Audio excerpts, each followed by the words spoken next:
Paramashivoham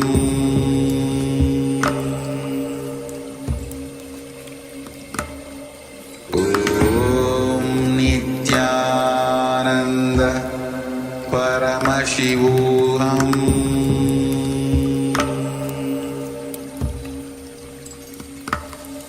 Om Nithyananda Paramashivoham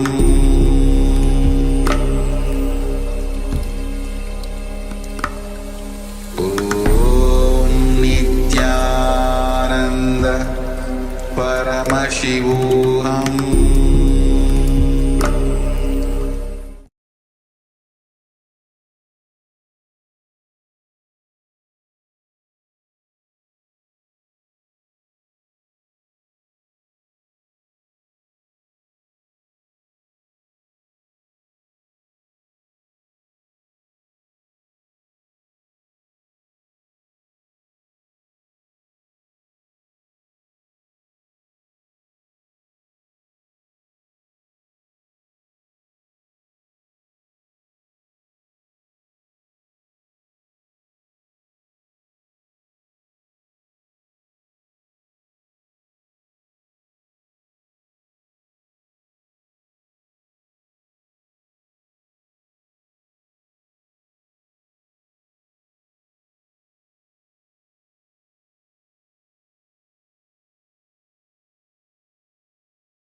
Nithyanandam. Nithyanandam, welcoming all the participants to a beautiful day of Nithyananda Yoga. Please settle down. Have your Panchapatram and Uddharani with you and apply the Aushadha on your forehead and third eye. Let's all sit straight. Place your hands in the Atma Anjali Mudra and close your eyes.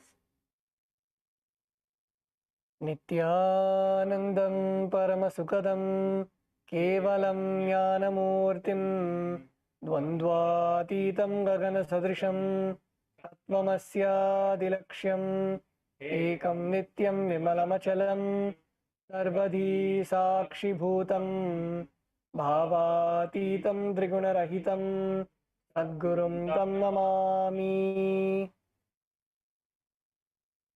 Let us now chant the Shiva Mula mantra. Om Ham Haum Shivaya Namaha. Om Ham Haum Shivaya Namaha. Om Ham Haum Shivaya Namaha. Om Ham Haum Shivaya Namaha. Om Ham Haum Shivaya Namaha. Om Ham Haum Shivaya Namaha. Om Ham Haum Shivaya Namaha. Om Ham Haum Shivaya Namaha. Om Ham Haum Shivaya Namaha. Om Ham Haum Shivaya Namaha. Om Ham Haum Shivaya Namaha. Let us now begin with the Tattvachamanam. With your right hand in the Gokarna Mudra, pour an Uddharani of water and take 3 sips of water as we chant the following 3 mantras. Om Atma Tattvam Shodhayami Svadha Om Vidyadattvam Shodhayami Svadha. Om Shivadattvam Shodhayami Svadha. Wash your right hand. With the base of your right hand thumb, wipe your lips from right to left. Om Ham Hridayaya Namaha. Wash your hand again. With the index, middle, and ring finger of the right hand, touch above your upper lip and below your lower lip, washing your hand again. Now, with the tips of the index finger and thumb joined together, touch your right nostril, left nostril. With the tips of the ring finger and thumb joined together, touch your right eye, right ear, and left ear. Wash your hand one more time. With the little finger and thumb joined together of the right hand, touch your navel, right chest, left chest, and top of all the fingers together, touch the top of your head, right shoulder, left shoulder, and the center of your chest.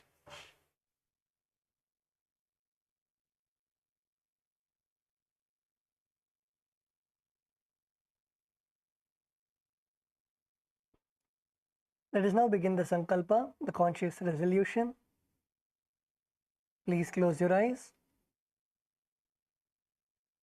Visualize the inner space that you want to manifest today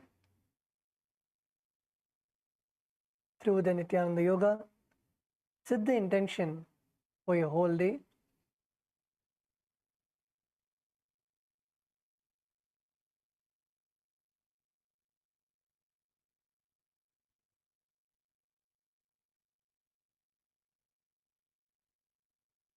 Visualize the reality that you want to manifest today. Make that as your Sankalpa, the conscious resolution. In the same way, visualize your body, the way that you want to manifest your body, completely disease-free.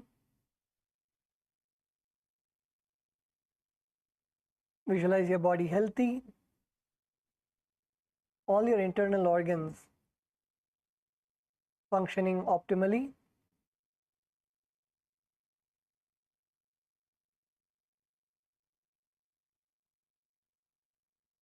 Visualize yourself performing all of the asanas without any discomfort.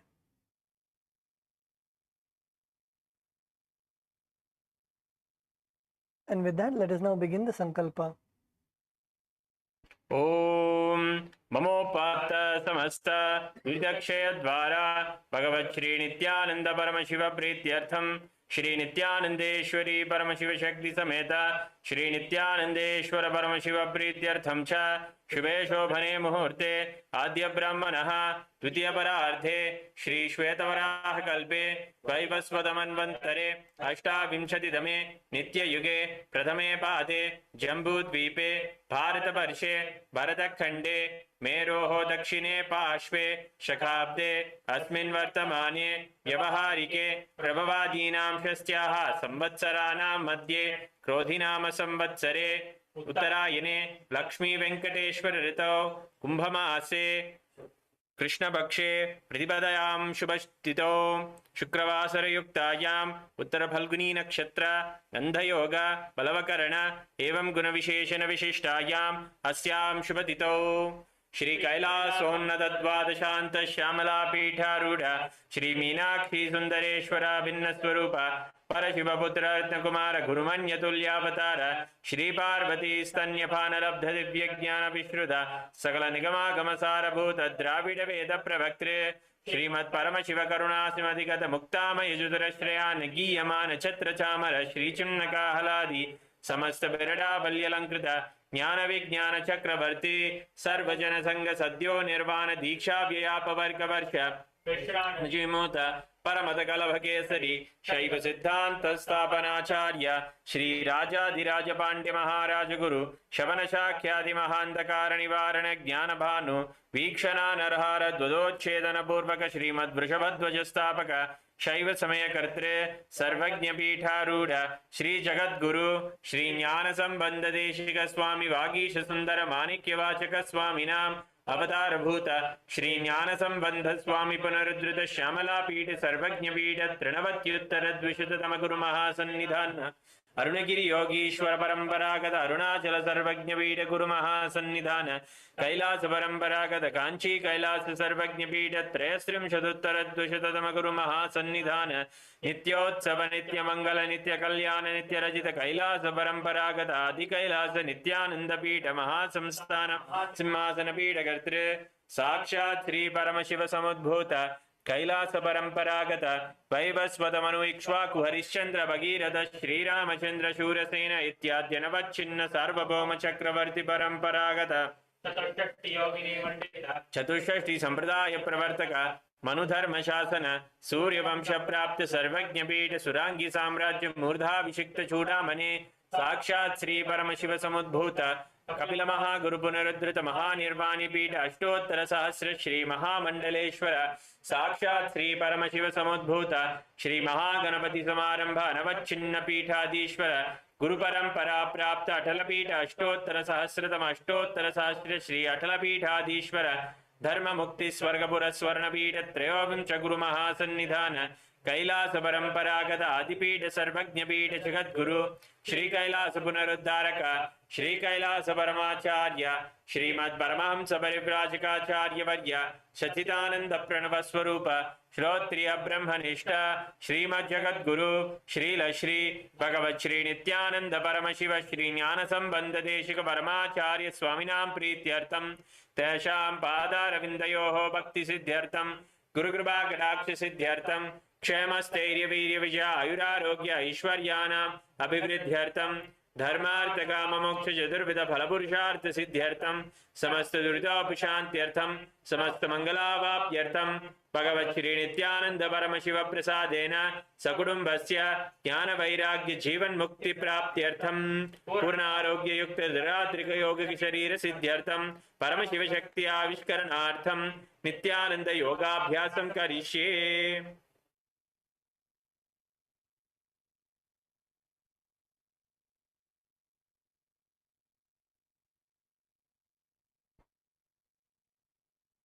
Now please place your Panchapatram and Udharani to the side and let's all stand up on our mats. Please stand up. Let's begin with the skeleton dance.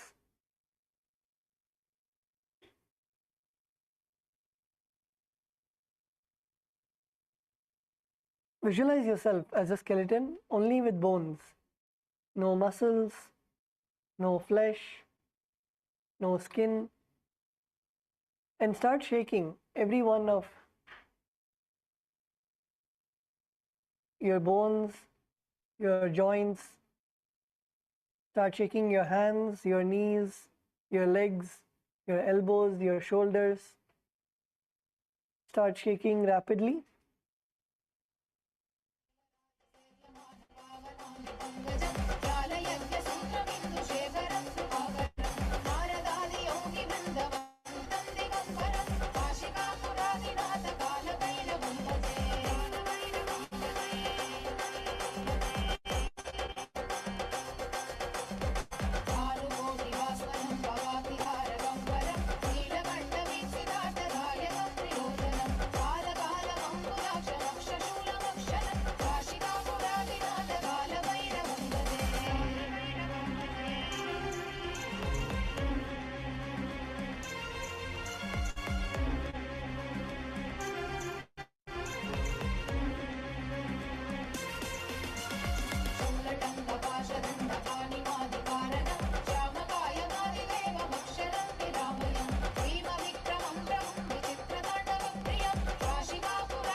नायकं विशालकीर्तिदायकं काशीवासलोकपुण्यपापशोधकं विभुं नीतिमार्गकोविदं पुरातनं जगत्पतिं काशिकापुरादिनाथकालभैरवं भजे कालभैरवाष्टकं पठन्ति ये मनोहरं ज्ञानमुक्तिसाधनं विचित्रपुण्यवर्धनं योगमोहदैन्यरोगभोपदापनाशनं ते प्रयान्ति कालभैरवां सन्निधिं ध्रुवम्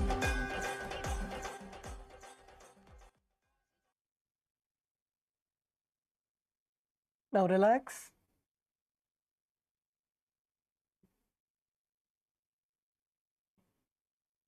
Breathe in and out deeply.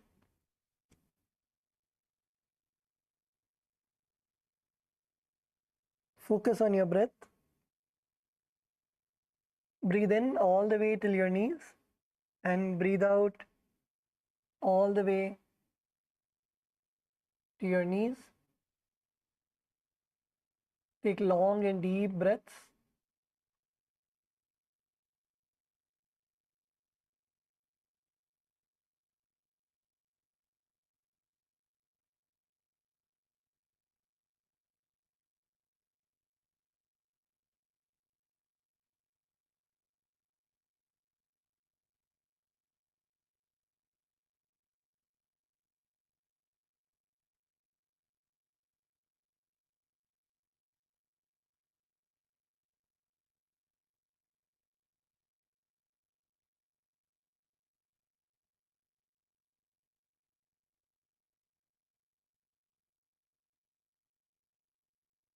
Okay. So let's all now settle down. Please settle down on your mats. So we're going to continue to perform the Dvitiya Vinyasa Krama, the asanas in the Dvitiya Vinyasa Krama. So the first asana for today is Ardha Paschimottanasana. So we're going to begin with both our legs stretched out. Please stretch both your legs out. And now you can bend your right knee. Bend your right knee. Place it all the way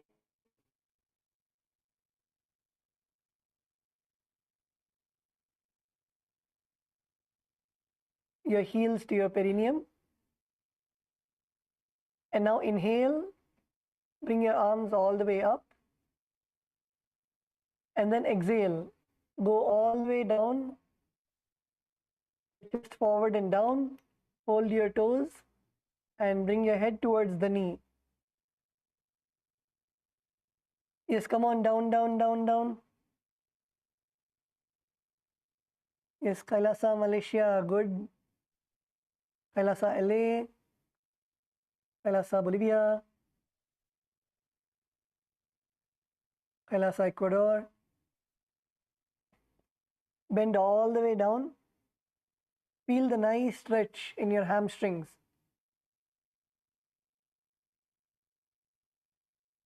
Feel the stretch in your hamstrings.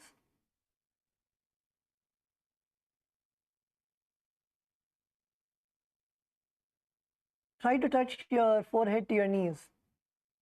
Pull your body down. Catch your legs and pull your body all the way down.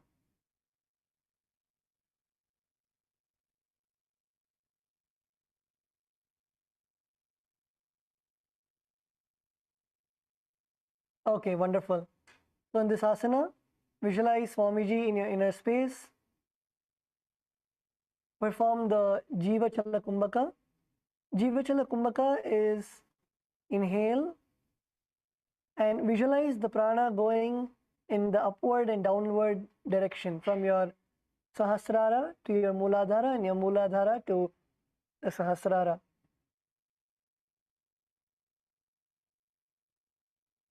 Perform the Moola Bandha. Moola Bandha is contracting your perineum. And the japa Om Nithyananda Paramashivoham.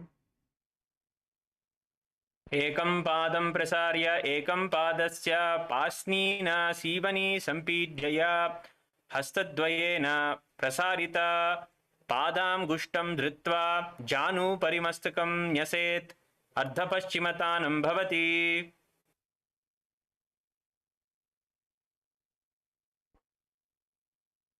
Okay, now relax. You can now come up. Okay, so how many of you were able to touch your toes? Without bending your knees, how many of you were able to touch your toes? Raise your hands.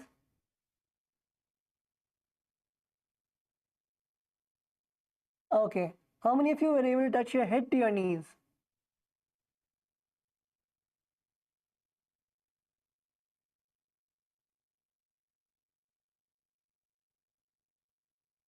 Okay. Okay, wonderful. So next we're going to go to the next asana, which is Kranchasana. So in Kranchasana, you're going to continue to sit with your left leg stretched out. Your right leg, now instead of putting your heel to your perineum, you're going to bring your heel outside of your thighs.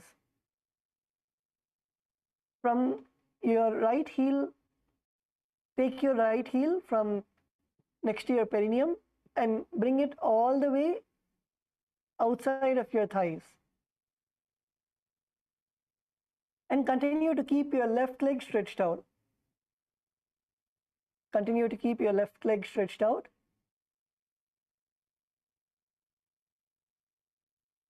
Now what you're going to do is you're going to hold the sole of your left foot. Hold the sole of your left foot. And now you're going to lift your leg all the way up.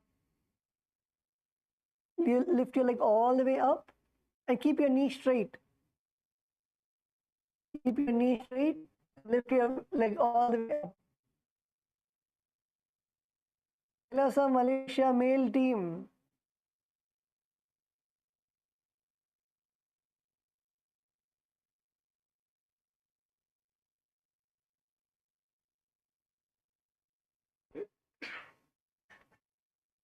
Yes, Ma Yufe, KAILASA Bolivia, Ma Yufe, forehead to your knees.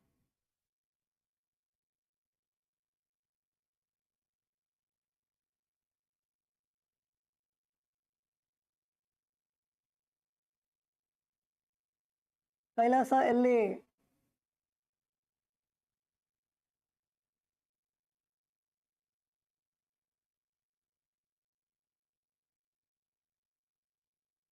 Yes, KAILASA LA, if you are doing good.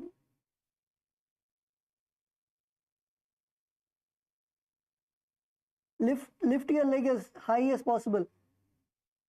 KAILASA Malaysia, Sugunama.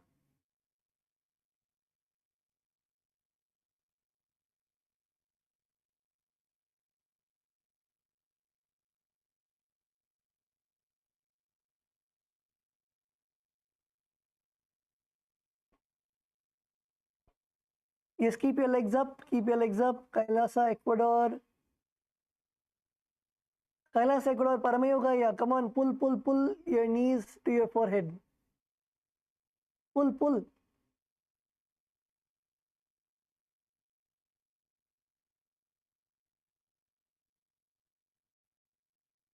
KAILASA Salem, Nandakumaraya, பண்ணிட்டீங்களா? புல் பண்ணுங்க.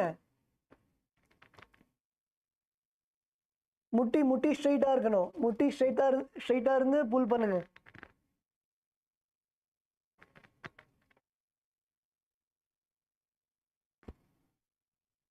Okay, so balance in this asana. Visualize yourself as a crane. Visualize yourself as a crane, as the bird. Perform the Jivachala Kumbhaka. The Jivachala Kumbhaka is inhale. Feel the prana going all over your body, from your Mooladhara to your Sahasrara. And then exhale. Perform the Moola Bandha. Moola Bandha is contracting your perineum. And the japa Om Nithyananda Paramashivoham.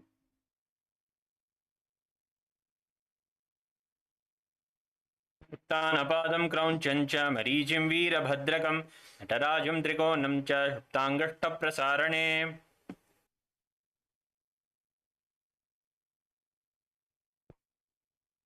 Okay, now relax. Now we're going to do this on the other side. So this time bend your left leg, bring your heel to your perineum, your right leg out, and now inhale, put your arms all the way up, and then exhale, bend forward and down, touch your toes with your hands, and bring your forehead all the way down to your knees. Yes, come on, go down, down, down, down.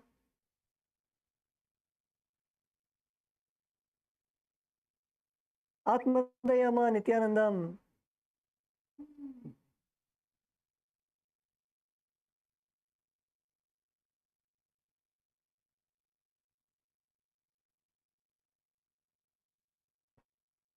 Kailasa Salem Kumara, good. Yes, Kailasa Malaysia, good. Stay down. Even if it's paining, stay down. Let your hamstrings stretch. The more you stretch your hamstrings, the more your body will listen to you. Kailasa Malaysia male team. Go down and stay. How much ever you can, go there and stay. Don't come up. How much ever you can do, go that much and stay. Stay and breathe. You can slowly bounce up and down and try to bring yourself lower and lower. You will see that your body will listen to you. You just need to drop the resistance, drop the thought of the pain. If you keep on the pain, you will see that you will have resistance. When you unclutch and when you focus on doing the asana, drop the pain at Swamiji's feet and you focus that you have to do the asana. Visualize yourself doing the asana and then get into the asana.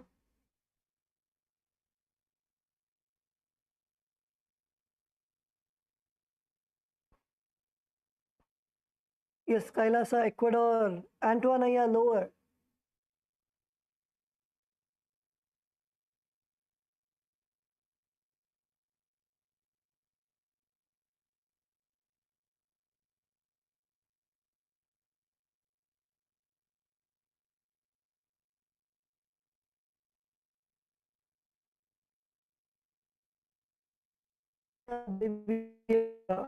Yufe, good. Ma Shodrishi Shakti, good.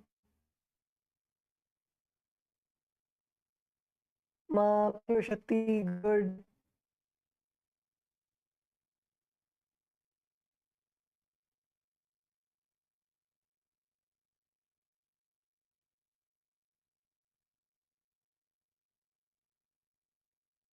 Okay, so in this asana, visualize Swamiji in your inner space. Perform the Jivachala Kumbhaka. Inhale. Feel, when you hold your breath, feel the prana, the life energy flowing all the way from your Mooladhara to your Sahasrara.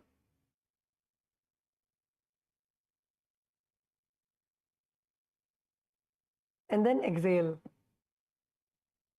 Perform the Moola Bandha, contracting your perineum, and the japa Om Nithyananda Paramashivoham.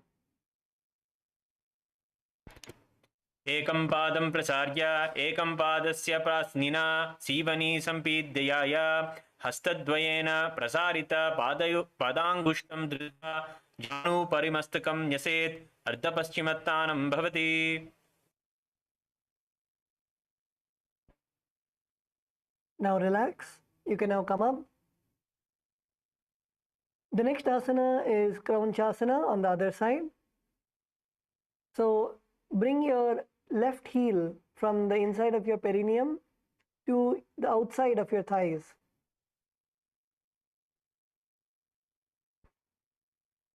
Bring your left ankle outside of your hips.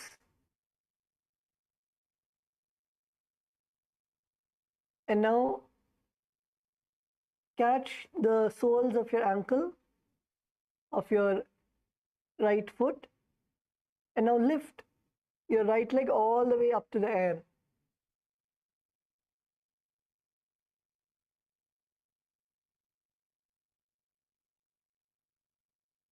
Lift your right leg all the way up to the air. Yes, come on, lift, lift, lift and stay. Nandakumaraya.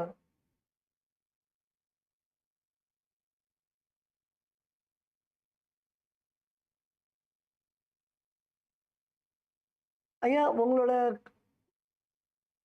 கால் வந்து ஒரு கால் வந்து வெளியில இருக்கணும், இன்னொரு கால் வந்து மேலே இருக்கணும்.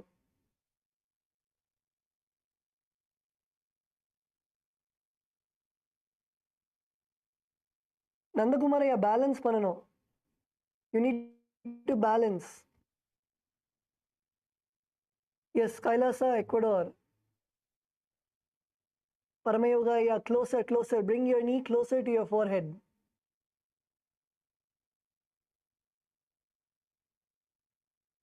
Kailasa, Malaysia, stay, stay, stay, stay. Stay in balance. Maharaj முடியல, இது ரொம்ப கஷ்டமா இருக்கு.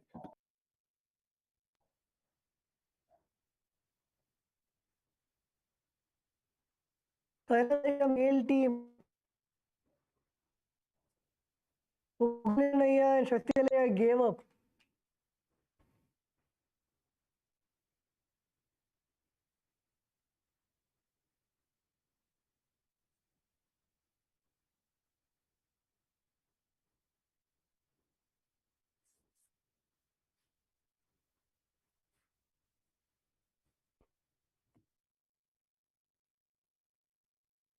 Yes, Kailasa, Bolivia, good.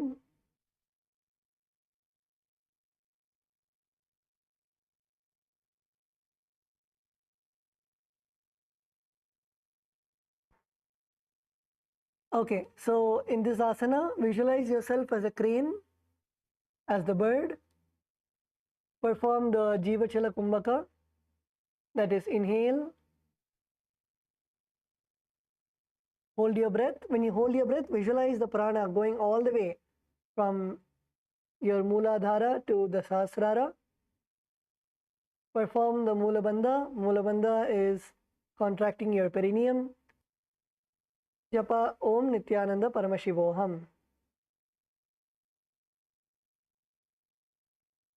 तानपादं क्रौञ्चं च मरीचिं वीरभद्रकं नटराजं त्रिकोणं च सुप्ताङ्गष्टप्रसारणे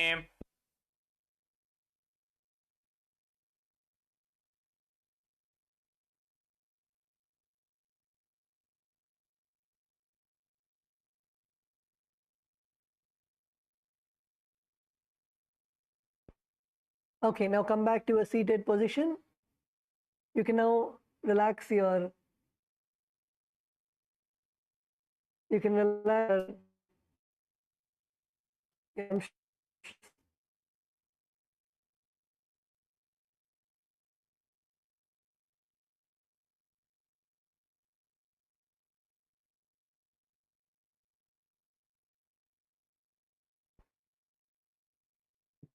Okay, so let's now go to the next asana. The next asana is Swastika asana. So in this asana, you're going to sit in a cross-legged position, but you will sit with your soles between your thighs and calves. So first take your left foot and place it in between place it behind your right knee. And then take your right foot and place it inside of your left leg. Your foot should be in between your thighs and your calves.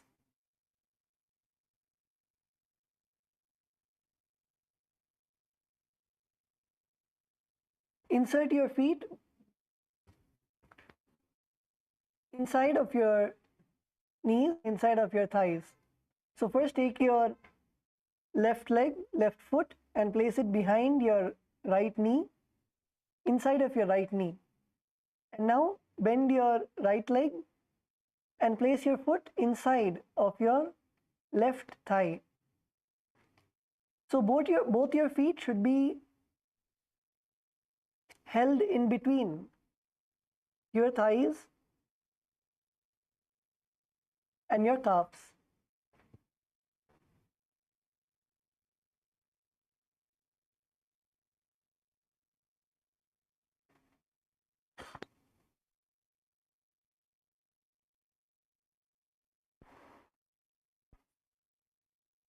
Yes, Kailasa, Bolivia, Ma Yufe. Yes, you put one leg inside. Now take the other foot and put it inside of, take your right foot and put it inside of your left leg.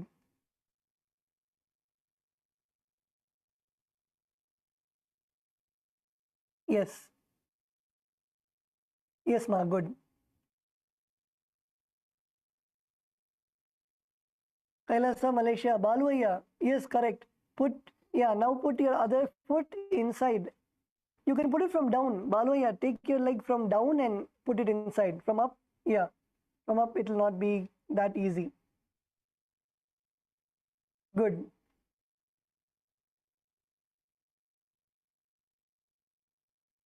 Yes, Kailasa, LA, good. Kailasa, LA, Ma, Jnanalakshmi, Ma, your other foot has to be inside your thighs and your calf muscles. Yes.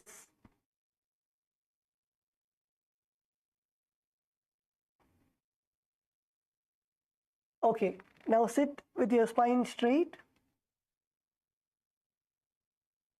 You can rest your palms on your knees.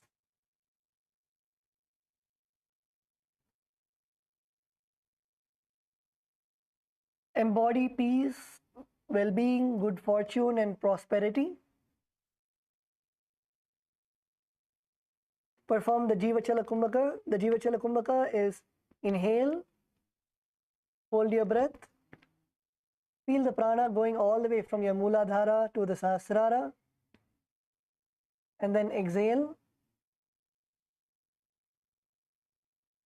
Perform the Moola Bandha. Moola Bandha is contracting your perineum, and the japa Om Nithyananda Paramashivoham. जानूर्वोरन्तरे सम्यक् कृत्वा पादतले उभे रुब्जिकाय समासीना स्वस्तिकं तत्प्रचक्षते.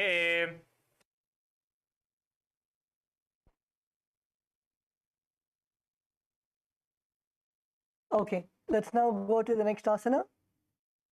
The next asana is Gorakshasana. In Gorakshasana, continue to keep your feet in the same position. Now you're going to cover your heels with your respective hands. Cover your heels with the respective hands. And in this asana, you're going to perform the Jalandhara Bandha. Jalandhara Bandha is placing your chin on your chest, lock your chin to the chest, and hold your breath. So inhale, bring your chin to your chest, and hold your breath for as long as possible. And then exhale.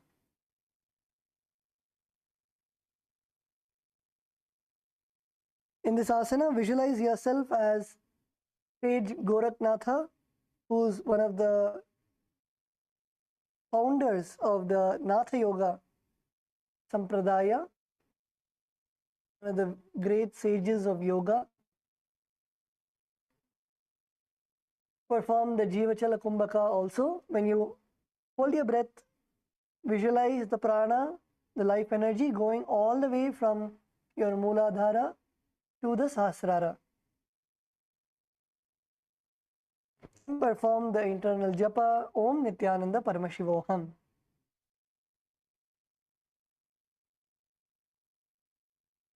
जानूर्वोरन्तरे पादौ उत्तानो व्यक्त संस्थितो गुल्फो चाद्य हस्ताभ्याम् उत्तमाभ्यां प्रयत्नतः कण्ठसंकोचनं कृत्वा नासाग्रमा अवलोकयेत्.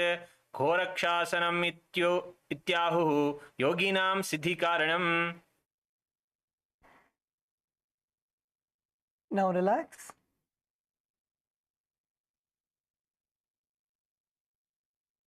Now release your legs from the asana. The next asana is Bhagasana 2. So in this asana, you're going to bring your left heel. You can stretch both your legs out. Bring your left heel to the perineum. Bring your left heel to the perineum. And then bring your right foot on your left thigh.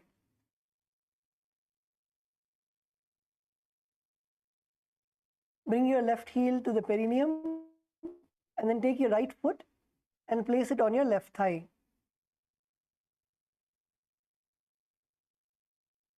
Now in this asana, we are going to perform the Shanmukhi Mudra. So the Shanmukhi Mudra is bringing your fingers to your face, covering all your senses.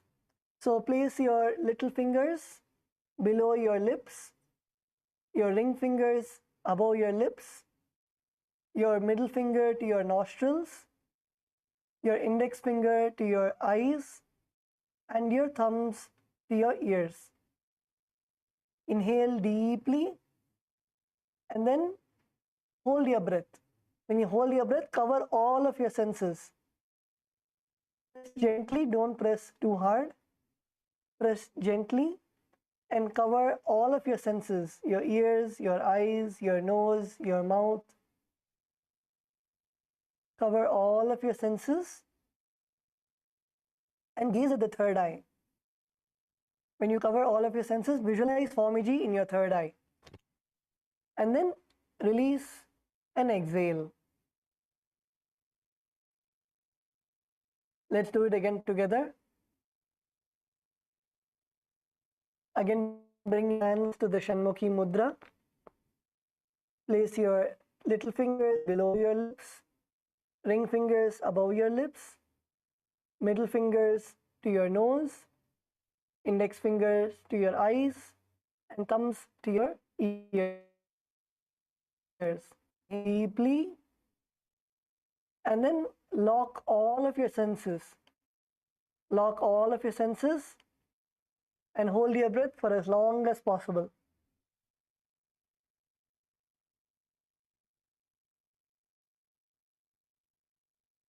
And then exhale.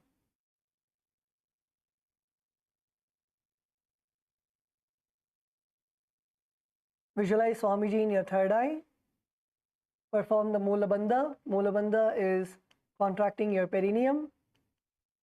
And perform the japa Om Nithyananda Paramashivoham. Shadya Pedyaniyam Phruvi Manolat Latva Stiram Manaha Evam Vidhasanam Yatra Tatra Sadho Bhagasanam.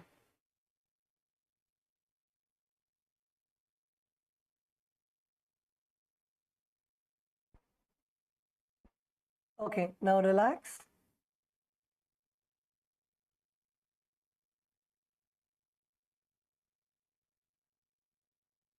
The next asana is Yogasana 2. So in this asana, again you can stretch your legs out. You're going to bring your feet on top of your opposite knees.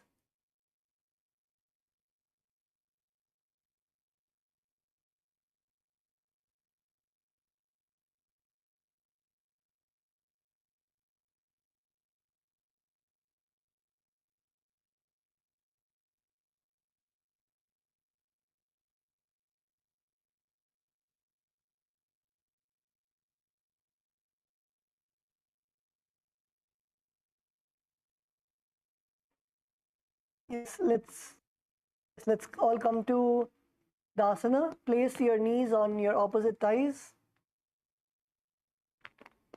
So it is almost like putting Padmasana, but in Padmasana you'll have your foot all the way till your thighs. In this asana, it's only till your knees.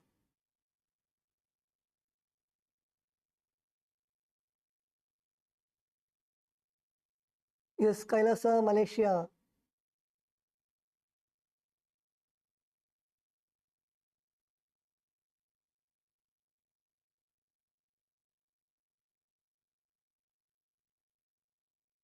Okay. So in this asana, you're going to place your palms next to you and place your palms facing up. You will not be placing your palms on your thighs. You'll be placing it on the ground next to you with your palms facing up.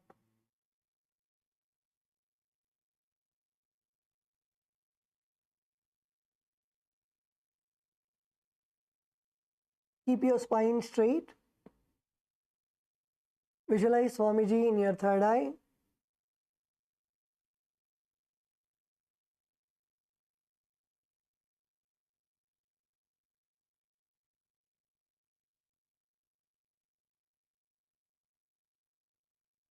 In this asana, the pranayama is the Kaka Chanchukumbhaka.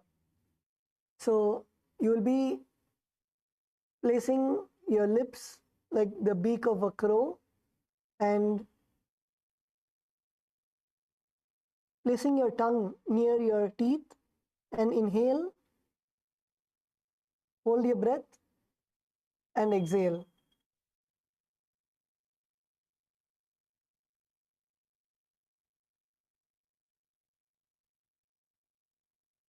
Perform the Mula Bandha.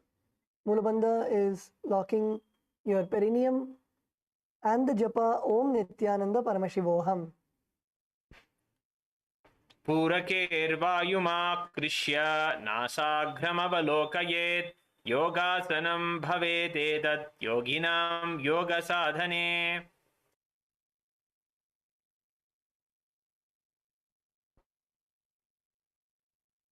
Okay, now relax. The next asana is Urdhva Kukkutasana. So now we are going to have our legs in Padmasana. So you can lock your legs comfortably in Padmasana. Place your left foot on your right thigh and your right foot on your left thigh. If you want, you can interchange your legs. From the last asana, if you're comfortable, you can remain in Padmasana. Or if you want to interchange your legs, you can place the opposite leg on the thigh first. Now from Padmasana, you're going to place your hands flat on the mat beside you.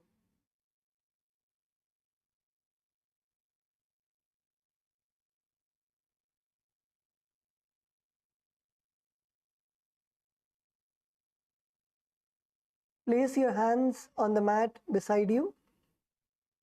And now you're going to lift your knees off the ground. You're going to lift your whole body off the ground. So place your palms on the ground next to you and nicely spread your fingers wide and then lift. Lift your whole body up.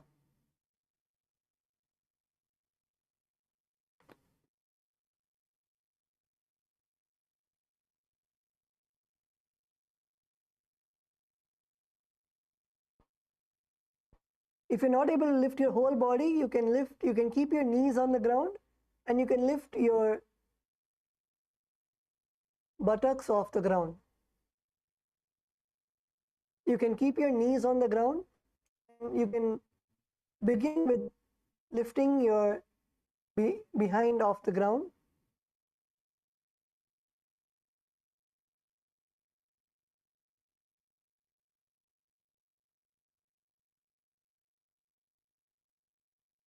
Yes, come on, Kailasa Malaysia male team, Shakti Velaya.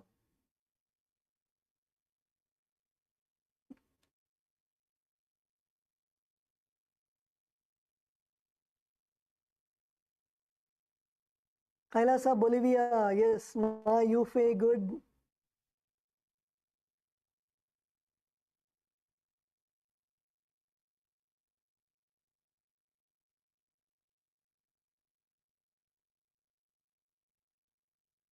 Is that Ma Paramashiva Shakti behind? Ma, did you lift off the ground?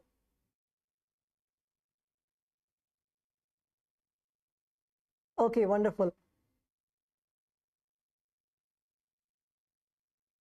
Yes, Kailasa LA.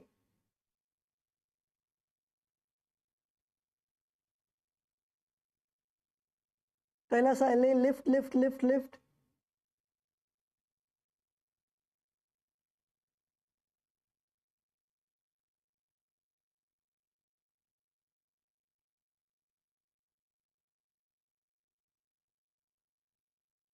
Yes, Kailasa LA, Jnanalakshmi Ma, lift, lift your whole body off the ground.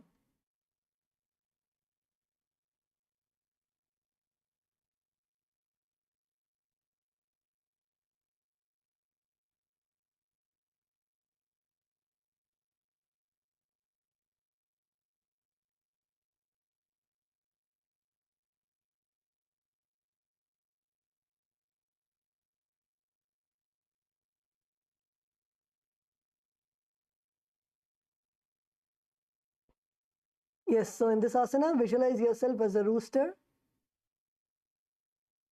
Perform the Kakachanchu Kumbhaka, which is placing your lips like the beak of a crow. And inhale, hold your breath, and exhale. Perform the Mula Bandha, contracting your perineum, and the Japa Om Nithyananda Paramashivoham. वासिष्ठमदकौण्डिन्यम् ऊर्ध्वकुक्कुटमेव च अष्टावक्रमतोत्तानं मयूरं सेतुबन्धनम्.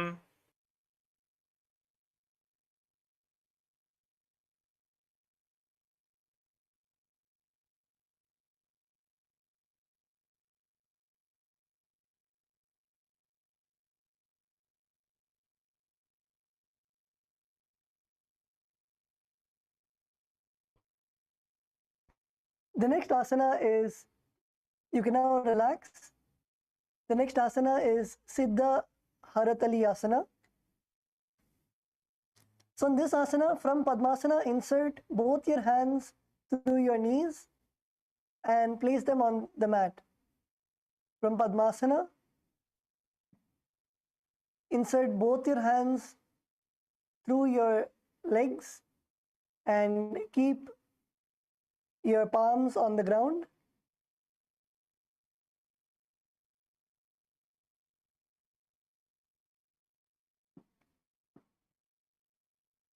Yes, Kailasa, Malaysia.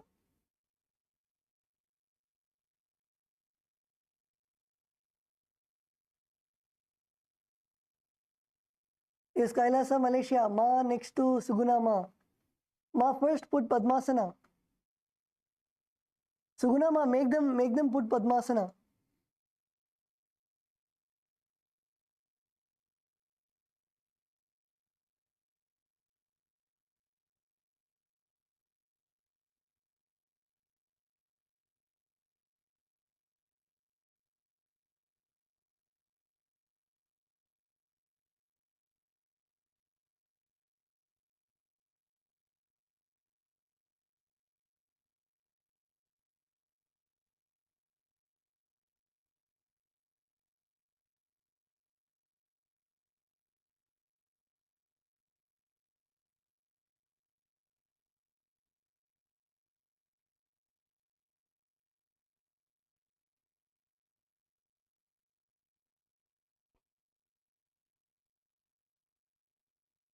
Yes, Kailasa, LA, Atmadayama. Atmadayama, you are requested to come to the front next to Jnanalakshmi Ma. Atmadayama is hiding, Ma Virupaksha is hiding.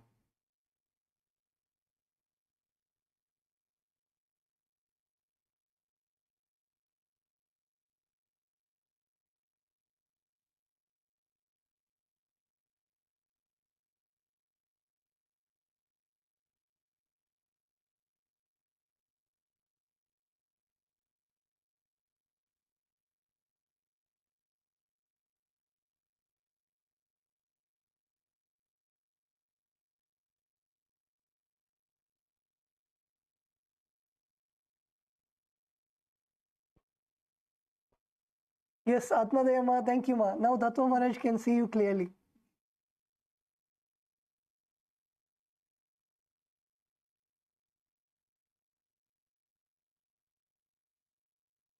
Yes, Kailasa, Ecuador. Kailasa Ecuador, Antoinaya, Padmasana. At least if you're not able to do Padmasana, you can do Ardha Padmasana. So put one leg on top of your thigh.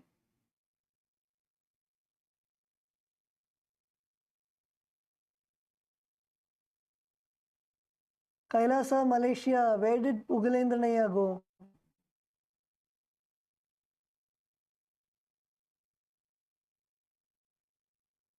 Okay, so in this asana, visualize Swamiji in your inner space. Perform the Kakachan Chukumbaka. So place your lips like the beak of a crow and inhale.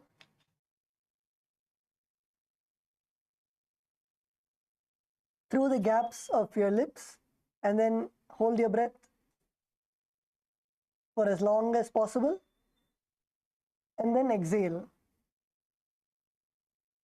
Perform the Mula Bandha. Mula Bandha is contracting your perineum and the japa Om Nithyananda Paramashivoham.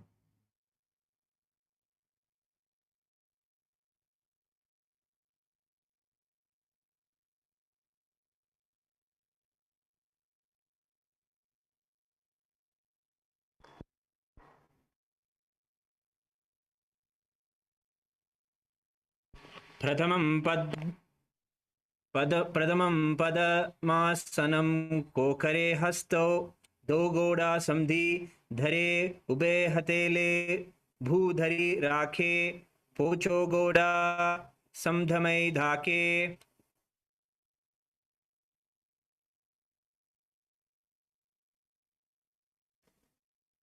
Okay, now relax. The next asana is Hansasana. So in this asana, you're going to continue to remain in Padmasana. And like the previous asana, Siddhaharitali asana, you're going to put your hands inside of your legs and place your palms on the ground. And then you're going to lift your thighs all the way up. You're going to lift all your thighs all the way up. So your legs are above the mat.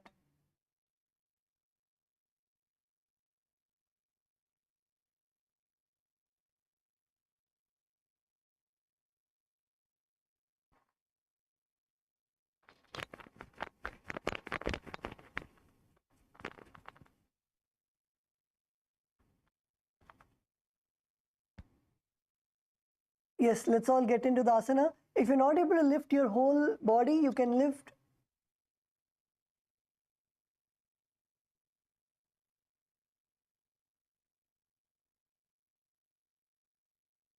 If you're not able to lift your whole body up, you can lift your legs alone.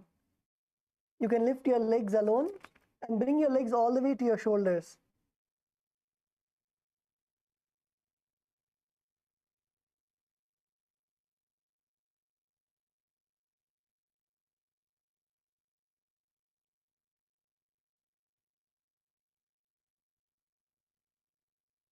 Last time.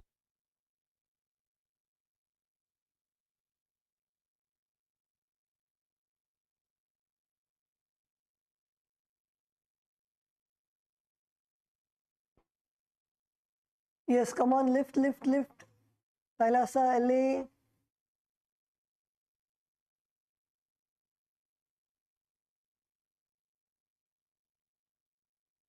Okay, let's all lift for 3 seconds.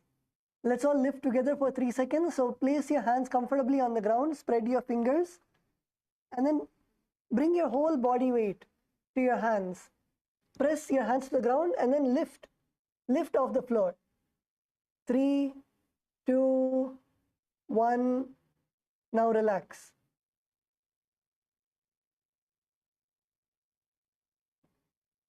Let's do it again. Place your palms firmly onto the ground. You can first come up on your knees. You can come up on your knees. So lift your behind off the ground, come to your knees, and then put your full body weight on your hands, and then lift your knees off the ground. Lift, lift, lift. 3, 2, 1. Now relax.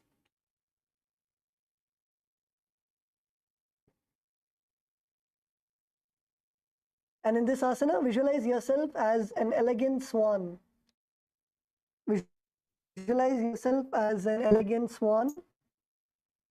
Perform the Kakachanchukumbhaka, which is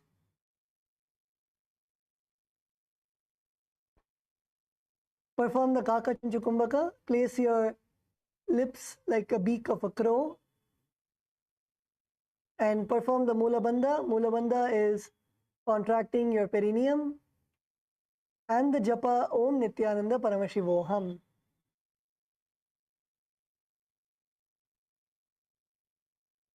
kukkutasana स्थित्वा स्कन्धपर्यन्तं गुरूनि नीत्वा तिष्ठेत् हंसासनं भवति.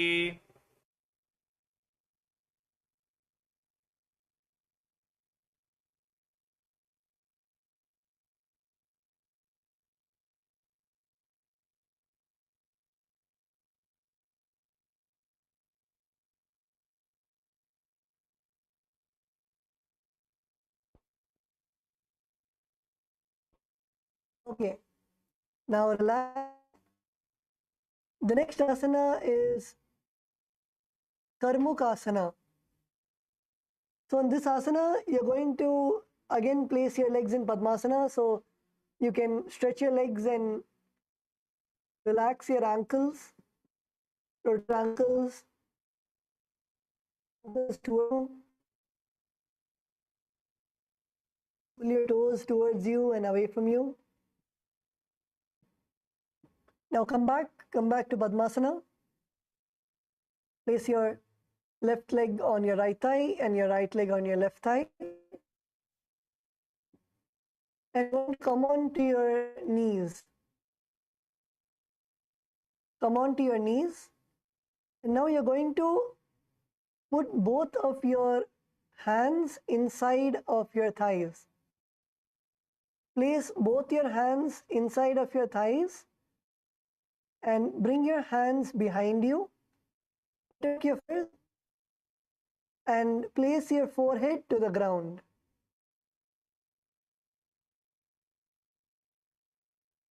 Yes, Atmadaya ma good. Jnanalakshmi ma good.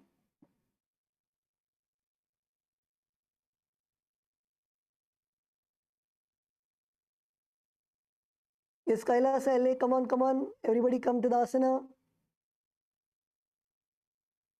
Kailasa Salem, Nandakumaraya.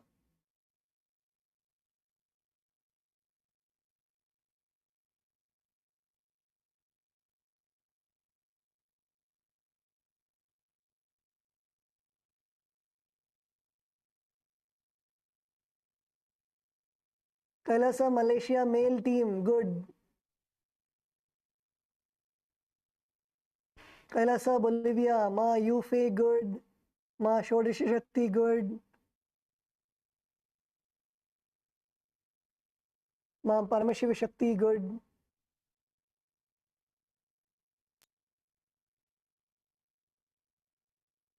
Okay. So in this asana, visualize yourself as Lord Shiva's bow. Continue to perform the Kakachanchukumbhaka, that is, place your mouth like the beak of a crow and inhale, hold your breath and exhale. Perform the Mula Bandha, contracting your perineum, and the japa Om Nithyananda Paramashivoham. प्रथम पदम आसन को करे गोड़ा समदिमाही करे ताप तरफा दूसरी कर धो आने पोन्या ऊपर समधिले थाने.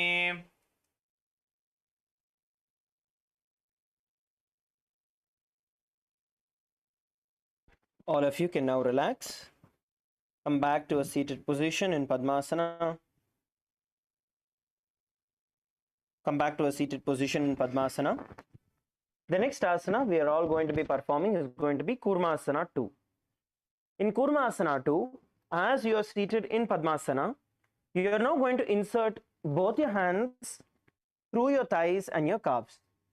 So in the gap between your thighs and your calves, you're going to insert your hands. As you can see, you can either wrap your thighs and calves around your hand, or you can insert.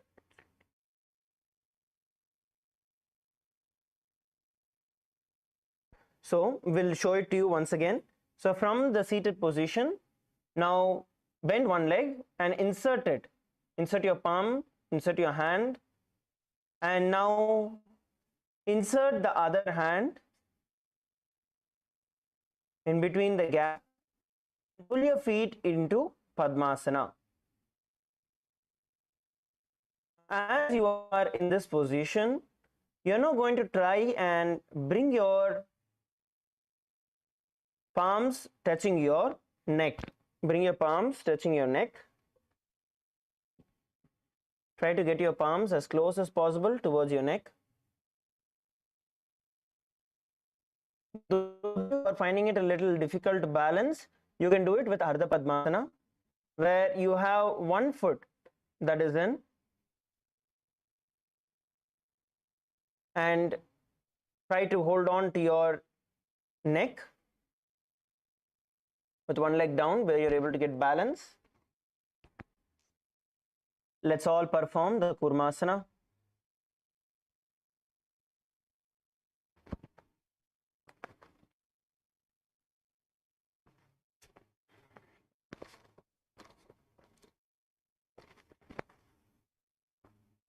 Now visualize yourself as a turtle and a stable body and mind to live for hundreds of years. And the internal japa, Om Nithyananda Paramashivoham. Vami janga paridakshina pava, dahini janga para vami lyava, pahalya amsarghale ghat, purama asana yehe kahave. Relax. Now we'll go to the next asana. The next asana is going to be Granthi Bedasana. So it is going to be the same asana as earlier. Instead, what you're going to do is you're going to bring your head down, tucking your chin to the chest in the Jalandhara Bandha, and bring your gaze to the nose. So once again, you're going to enter your hands between your thighs and your calves. In the other hand, once you place your feet into Padmasana, now lock your chin to the chest in Jalandhara Bandha, bringing your palms as close as possible to your face and balance. Yes, let's do it together. Come on, LA. Everyone in LA.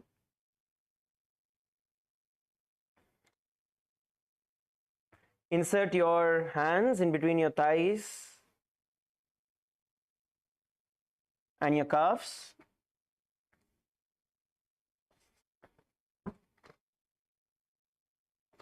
And tuck your chin to the chest. Tuck your chin to the chest and balance.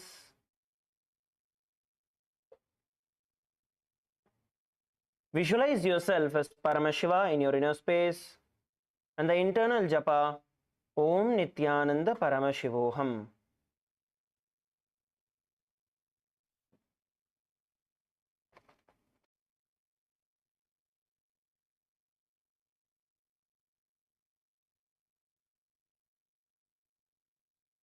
अध्यवक्षे Neelkanth ग्रंथिभेदासनं शुभं ज्ञात्वा रुद्रो भवे क्षिप्रं सूक्ष्मवायु निसेवनात्.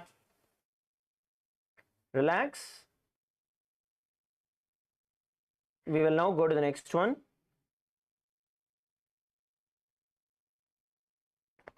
The next asana we are going to be performing is going to be Uttana Kurmasana. In Uttana Kurmasana, what we are going to do is in the same position where we are inserting our hands between our thighs and our calves. We are going to try and hold on to our neck and lie down on the ground. So we'll be lying down on the floor. Once we insert our hands between the thighs and the calf muscles, then you're going to lie down on the ground, rolling back on your back, trying to hold on to your neck. Let's perform this together. All of you enter into Padmasana. As you insert your hand between your thighs and your calves, insert your hands between your thighs and your calves. If you feel the Padmasana is hard, you can do Ardha Padmasana also, where one foot is crossed. And now lay down on your back, roll down on your back.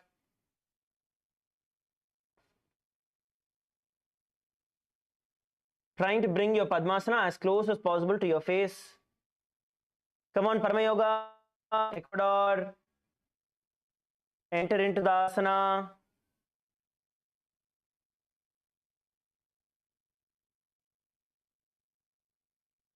Now hold in this position in the Uttana Kurmasana. Once again, you're going to visualize yourself as the tortoise in your inner space with a stable body and mind, living for hundreds of years with the internal japa Om Nithyananda Paramashivoham.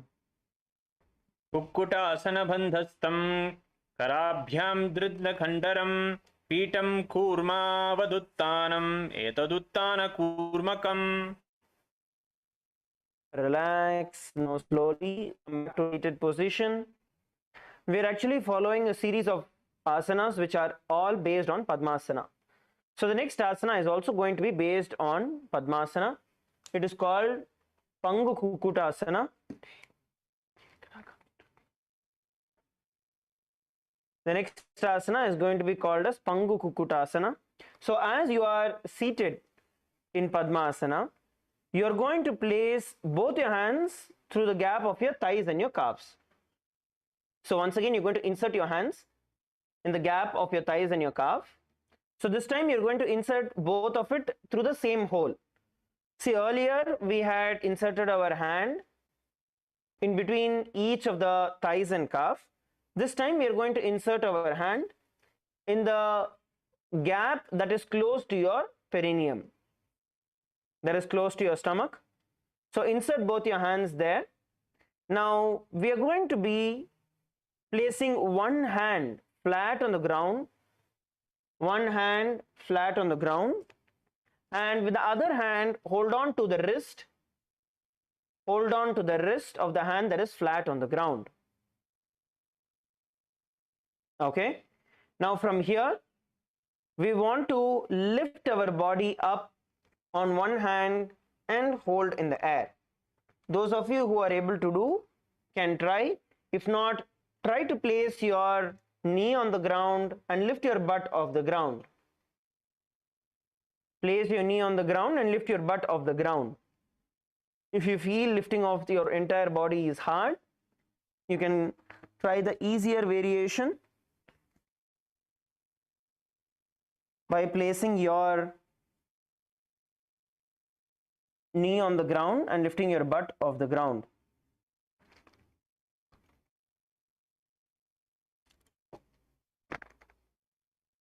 Okay, relax. Once again, we're going to lift it together. Ready? This time we'll do it together. Ready? 3, 2, 1, lift. Visualize yourself as a rooster in your inner space and the internal japa Om Nithyananda Paramashivoham. कुक्कुटासनवच्छित्वा एकेन हस्तेन अन्यस्य मणिबन्धं धृत्वा हस्ततलेन भूमिं विस्तिभ्य तिष्ठेत् पङ्गुकुक्कुटासनं भवति. Relax, relax, relax, relax. Rotate your wrist, shake your wrist out and start rotating your wrist. So we relax our wrist. We're going to be repeating this on the other side. So rotate your wrist.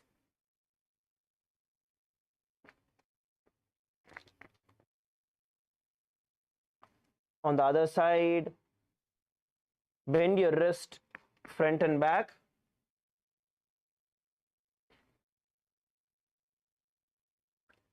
Nandakumar ஐயா பண்ணுங்க. Relax your wrist. Okay, now let's do the same Pangu Kukutasana on the other hand. So once again, insert both your hands in the gap between your thighs and your calf. Now earlier, if you placed your right hand on the ground and held on with your left hand, you're going to repeat it on the other side now. Kailasa, Malaysia, female team. Let's enter into Padmasana. Insert your hands in the gap. And now we are going to try and lift our body off the ground. If you're not able to lift your entire body, at least lift your butt off the ground with your knees on the floor. Let us now lift up. Visualize yourself as a rooster in your inner space. And the internal japa, Om Nithyananda Paramashivoham. कुक्कुटासनवच्चित्वा एकेन हस्तेन अन्यस्य मणिबन्धं धृत्वा हस्ततलेन भूमिं विष्टिभ्य तिष्ठेत् पङ्गुकुक्कुटं भवति. Relax, once again relax and rotate your wrist. It's only by performing these asanas more and more and consistently doing, we will actually build the strength in our wrist. So rotate your wrist and relax. Let's get into the next asana. The next asana that we are going to be performing is going to be Gridrasana. So now please come to a seated position in Padmasana. Please enter into Padmasana. Now as you are seated in Padmasana, you are now going to place your elbows on the toes and interlace your fingers. Elbows on the toes, interlace your fingers. Rest your chin on the knuckles, pressing your thumb into your throat. Okay, you're going to be pressing your thumbs into the throat. Don't choke yourself, you're just going to keep it there. And your chin on top of your knuckles. Hold the position.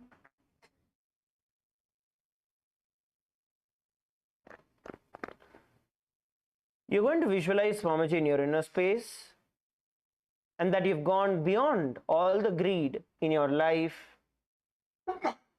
And the japa, Om Nithyananda Paramashivoham. जानूर्घोरन्तरे पाद उत्तानो व्यक्तसंस्थितो गुल्पी चचाद्य हस्ताभ्याम् उत्तानाभ्यां प्रयत्नतः. Now relax. Now from being seated in Padmasana, you're going to bring your palms on top of each other. Place it at the base of your stomach. Sit straight, have your spine straight and gaze at your nose. Padmasana 3.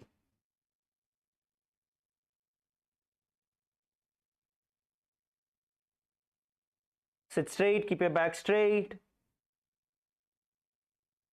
Spine erect, look forward, not down, look forward.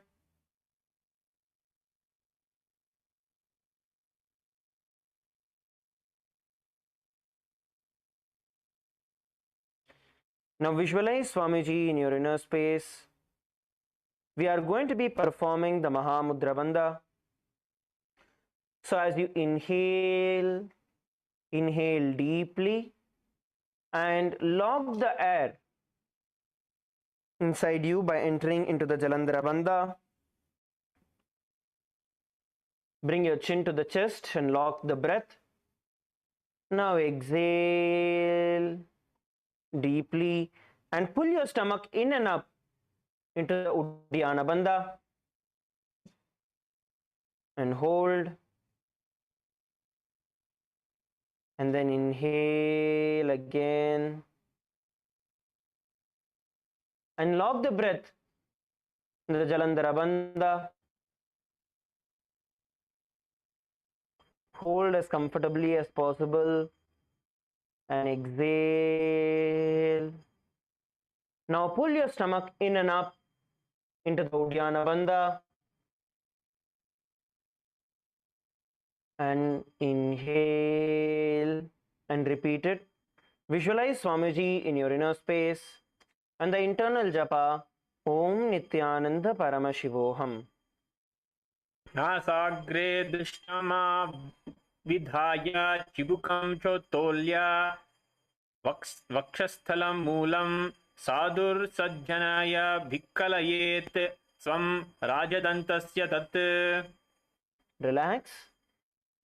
Now from Padmasana, place both your palms on top of your knees, palms facing down, spine straight, sit straight, keep your spine straight, look forward. Now bring your gaze towards your nose.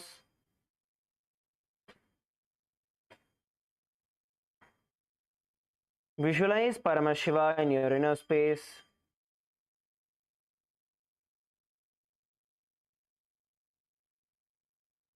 Just sit still.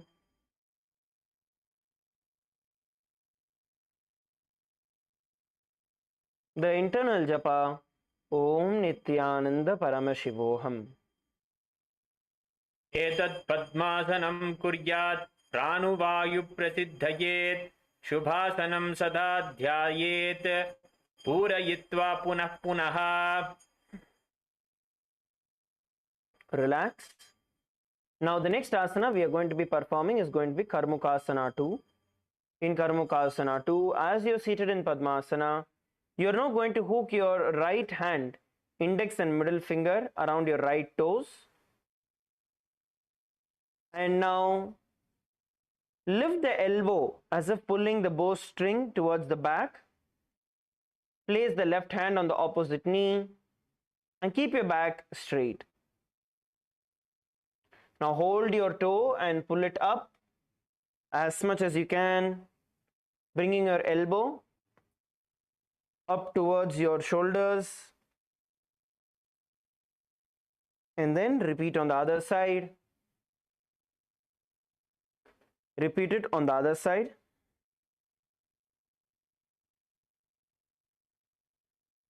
Pull the toe as back as possible. Pull it as back as possible, as strong as possible. Visualize the bowstring. Feet on the top. Keep the sides. Pull and hold. With the other hand, you're going to place on the opposite knee. Sorry, the other hand, you're going to place it on the opposite knee and press it down to the ground. Now, visualize yourself as Paramashiva's bow in your inner space and the internal japa Om Nithyananda Paramashivoham. अथान्यथासनं वाक्ष्ये योगपूकर कक्षणात् कृत्वा पद्मासनं पद जंघयोस्थितम्. Relax. The next asana we are going to be performing is going to be Karmukasana 3. Now in Karmukasana 3, as you are seated in Padmasana, you are going to bring your feet as close as possible on both sides. Bring your feet as close as possible to the hips on both the sides. Now you are going to cross your arms behind your back and try and hold on to the big toes. So we will do it one hand at a time. So try to first hold on with one hand and then rotate the other and hold on. Rotate the hands behind the back, cross your arms behind the back and hold on to your feet. Hold one at a time. If you're not able to hold both, try to get one and then the other. Bring it as close as possible. Hold there. Now, you're going to visualize yourself as Paramashiva's bow and you're going to inhale through the tongue straight in like an arrow and engage in all the three bandhas in Mahamudra Bandha. So we're going to inhale, lock the air in your chest, hold comfortably, and then exhale and pull your stomach in and up into the Uddiyana Bandha.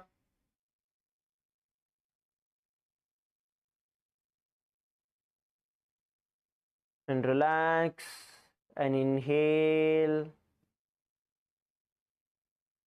Let us repeat this. Even if your leg comes out or you're losing balance, get yourself back into the posture. Please continue the pranayama and the bandha. Visualize yourself as Paramashiva's bow in your inner space and the internal japa Om Nithyananda Paramashivoham.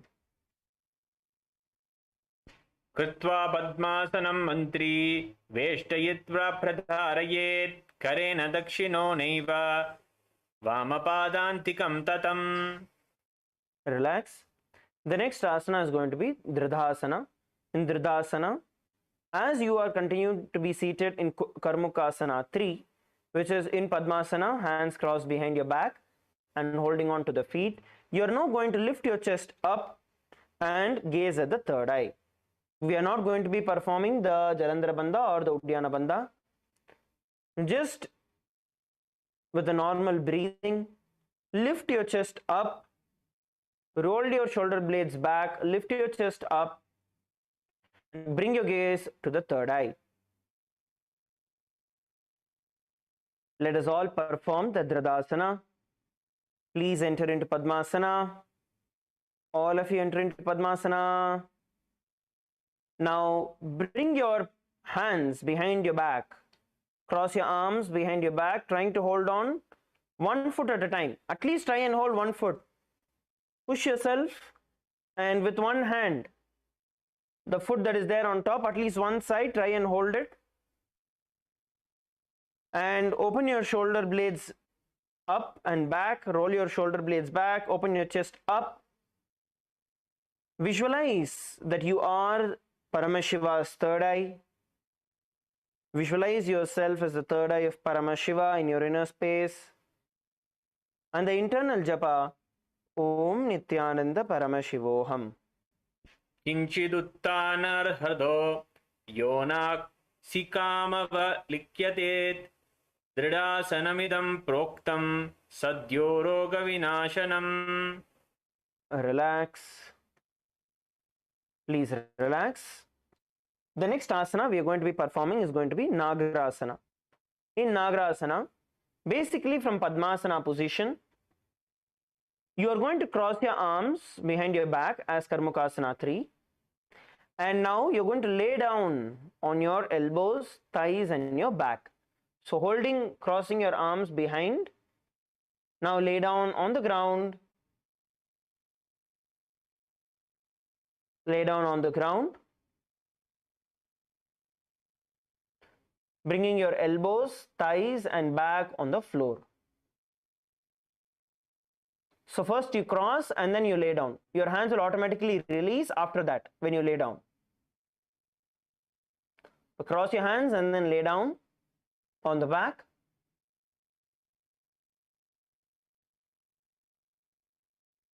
Place your elbows, your body is resting on your elbows, your thighs and your back.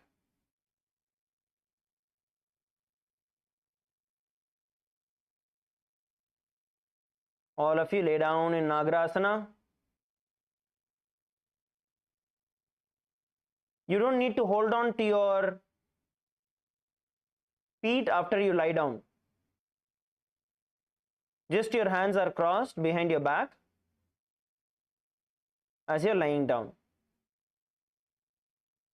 Let's perform the Nagarasana. You're going to be visualizing yourself as a snake in your inner space. And the internal japa, Om Nithyananda Paramashivoham. प्रथम पद्म आसन कोम थाने दो हाथ भामचाम आमने पाद अंगुटा फगड़ आनी सोवै कहून्या कुल्या पानी. Relax as you continue to lay down. We are going to be entering into Kandukasana. Now open your feet out, stretch your feet out, get your hands off your back, release your hands, release your legs, lay down on the ground.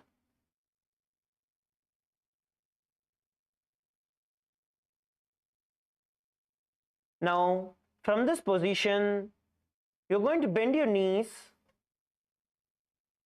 and bring it all the way to your chest. Bend your knees and bring it all the way to your chest, and clasp your hands around your knees, squeezing your body like a ball, squeezing your body like a ball. Let's perform the Kandukasana.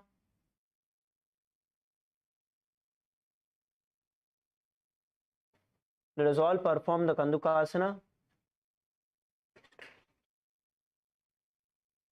Come on, hold and roll yourself as a ball. Tightly hug your feet, bringing your head all the way to your knees, rolling yourself into a ball, giving the much needed stretch into your entire spine.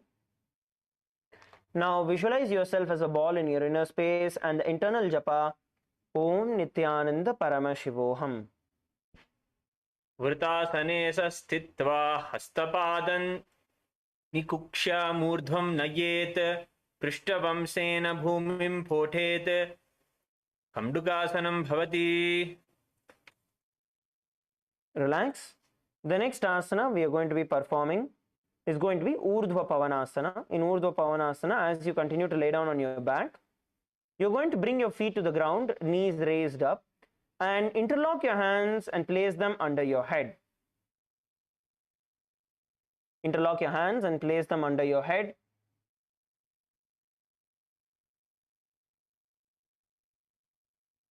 This is Urdhva Pavanasana. Let's all perform the Urdhva Pavanasana. Lay down on your back. All of you lay down on your back, feet on the ground, feet together on the ground, knees up towards the sky, knees are bent up towards the sky, hands interlocked and placed under your head. And interlocked and placed up under your head. Lay down.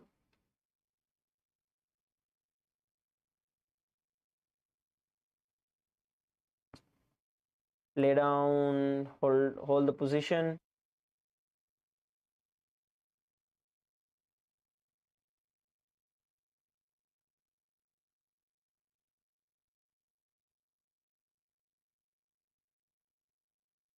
Now, visualize yourself as the Supreme Pontiff of Hinduism, Swamiji, in your inner space, and the internal japa, Om Nithyananda Paramashivoham.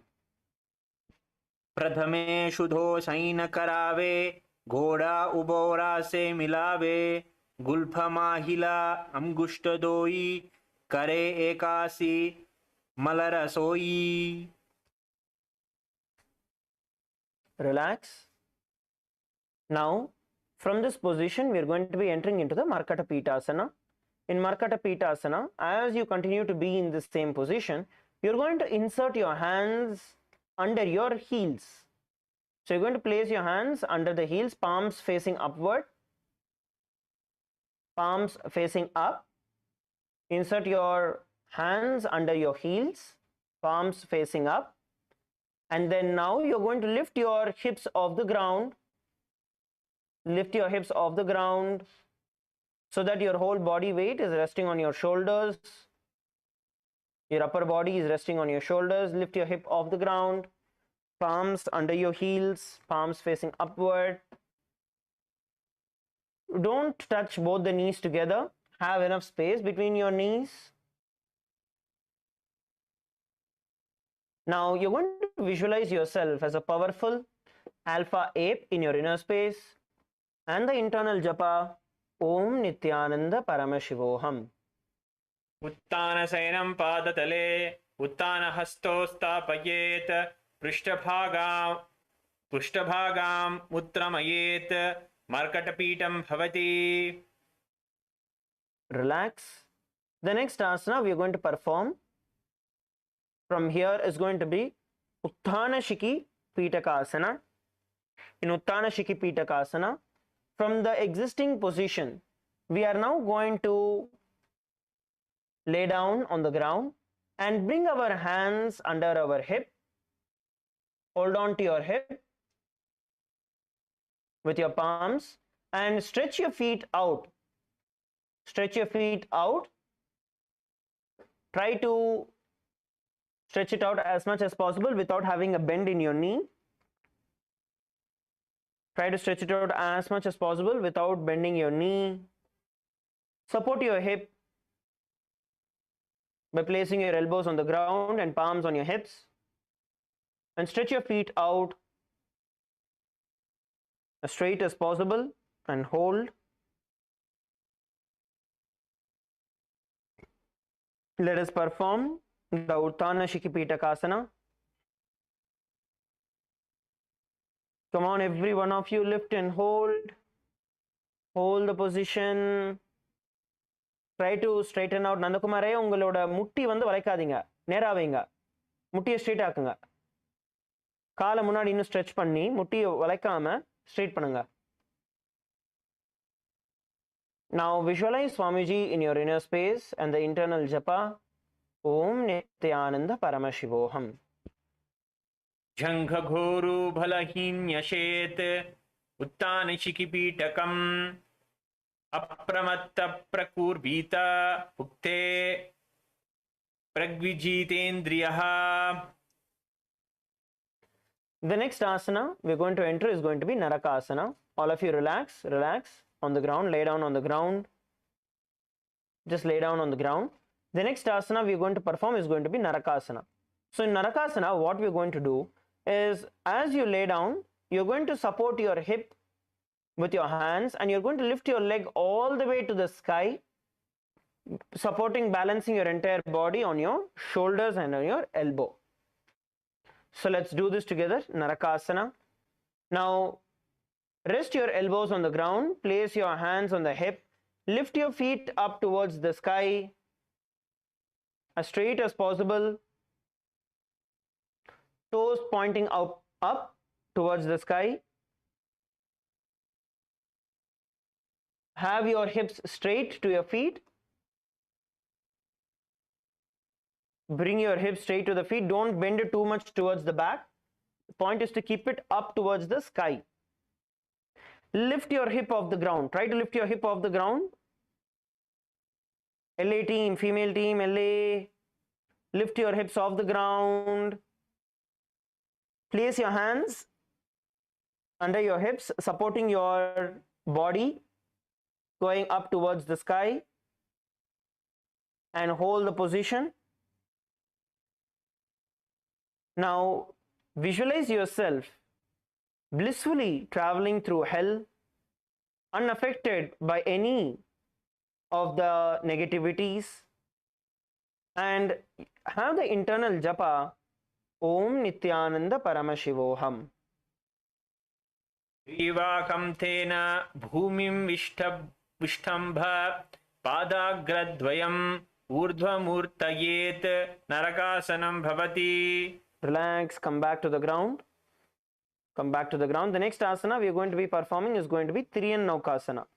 In Tiriyan Naukasana, earlier in the previous asana, we lifted our foot all the way up towards the sky, balancing ourselves on the shoulder. Now here, we are going to bring it up slightly lower, so your legs are at an angle. Now, once again, lie down on your back, place your hands on your hips, under your hips. Now, lift your feet off the ground and place them in an angle towards the ground. So you're going to bring your feet straight but towards the ground and hold the position. So in the previous asana, we had the foot all the way up. In the previous asana, we had the foot all the way up. This time, we are going to be bringing it and hold the position little towards the ground in a slant way. Let's perform the Tiriyan Naukasana. Visualize yourself as a boat in your inner space, crossing through the ocean of samsara. And the internal japa, Om Nithyananda Paramashivoham. नौकावत् स्थित्वात् ऊर्ध्वपादाग्रद्वयं नयेत् त्रियं नौकासनं भवति. Relax. Relax. Relax on the ground. The next asana we are going to be performing is going to be Dvajasana. So in Dvajasana, what we are going to be performing is, as you lay down on the ground, your hands are going to be by the side of your hips. Place your hands on the ground, stretched inside of your hips.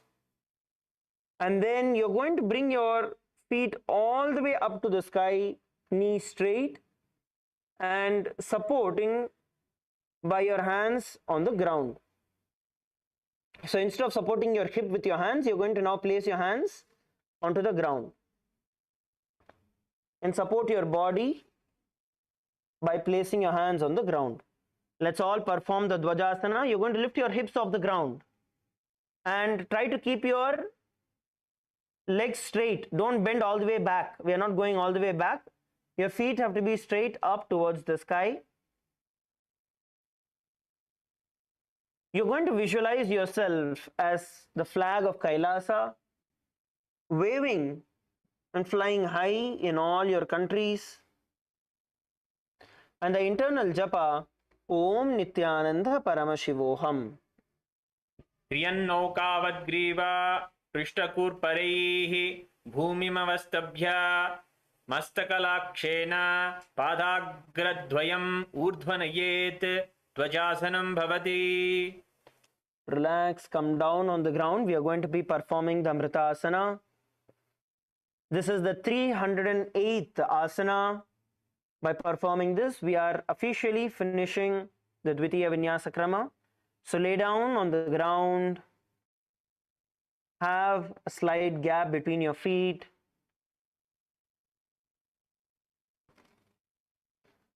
Lay down on your back.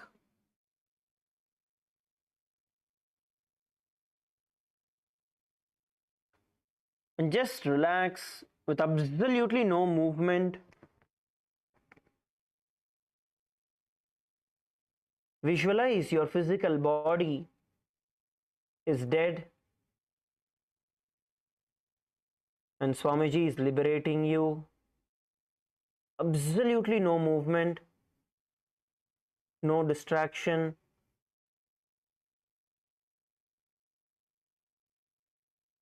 Literally lay dead.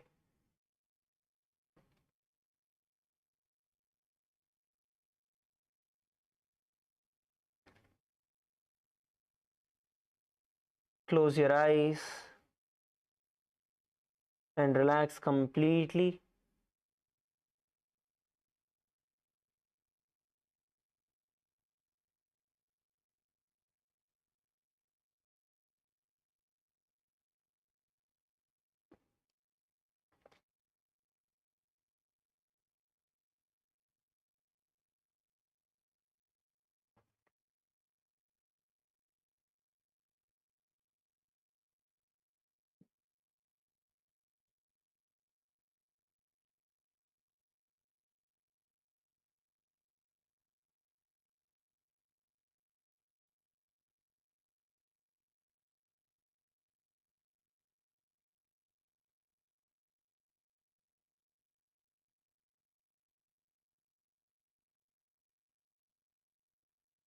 Stay still.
Just lay down still.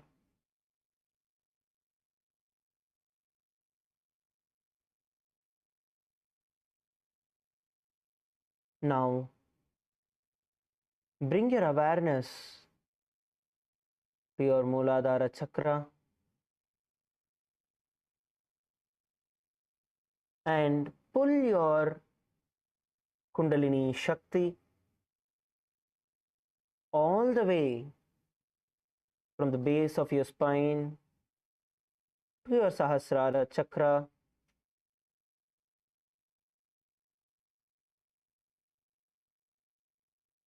Visualize the Kundalini Shakti wrapping your entire body like a cocoon.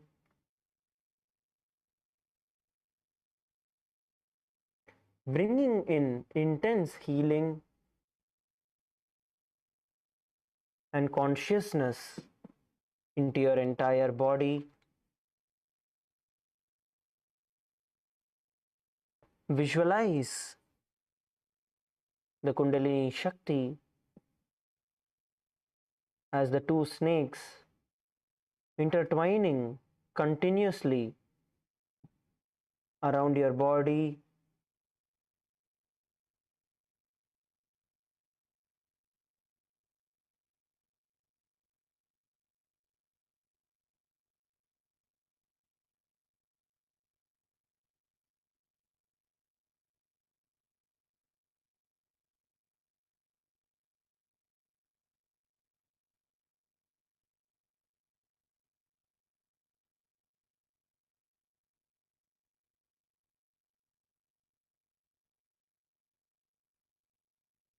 Visualize each and every part of your body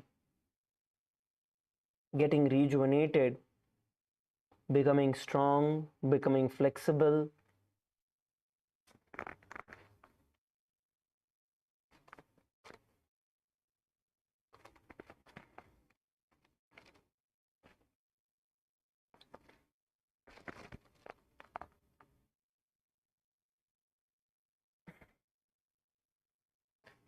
Now, slowly bring awareness to your toes, to your fingers. Slowly start moving them.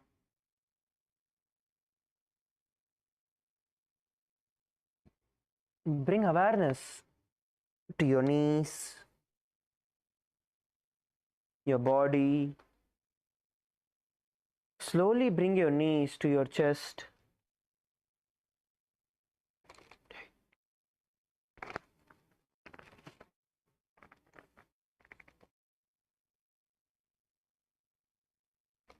And rotate your body left and right.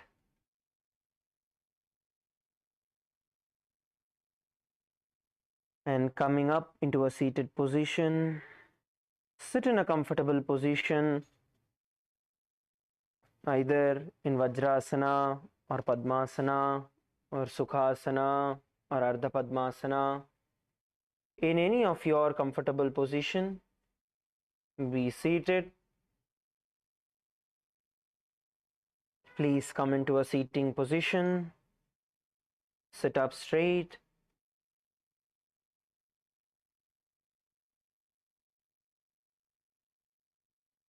Please sit up straight.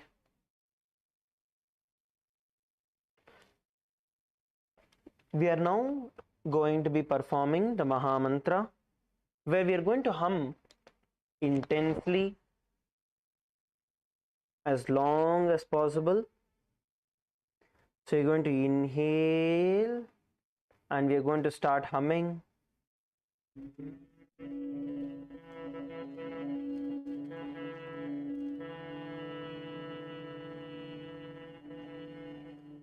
Bring your focus to the Vishuddhi chakra, your throat center, and hum intensely.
Inhale as deep as possible and hum as long as possible.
Hum intensely. Keep your eyes closed. Bring your awareness through the throat center and hum intensely.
Now relax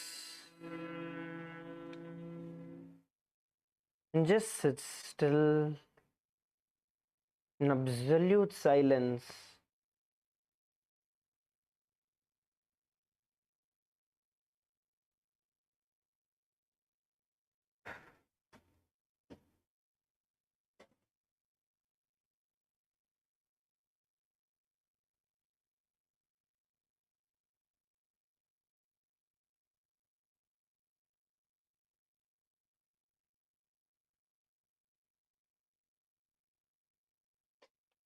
Just soak in all the energy.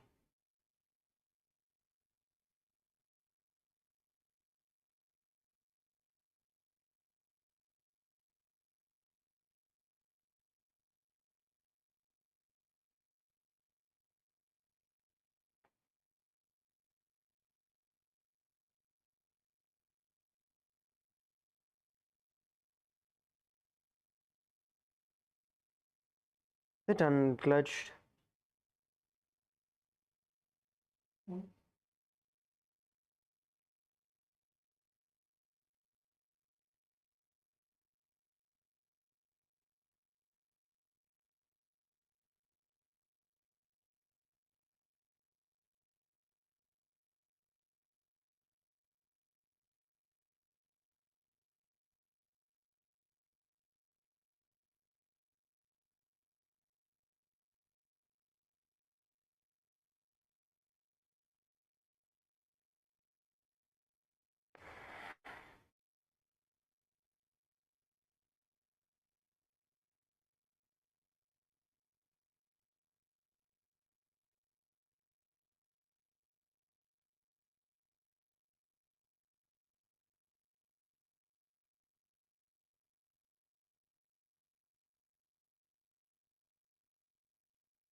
Sit unclutched.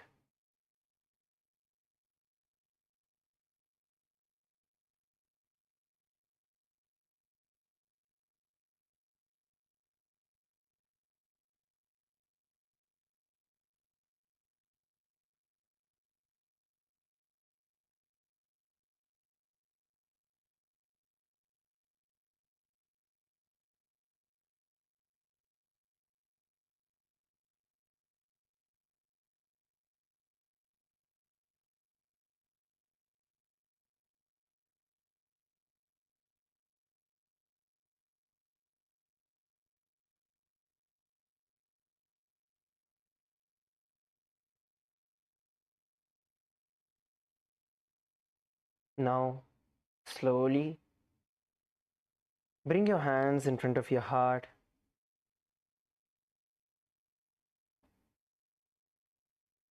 Visualize Swamiji in your third eye. And let's conclude with the Purna Mantra.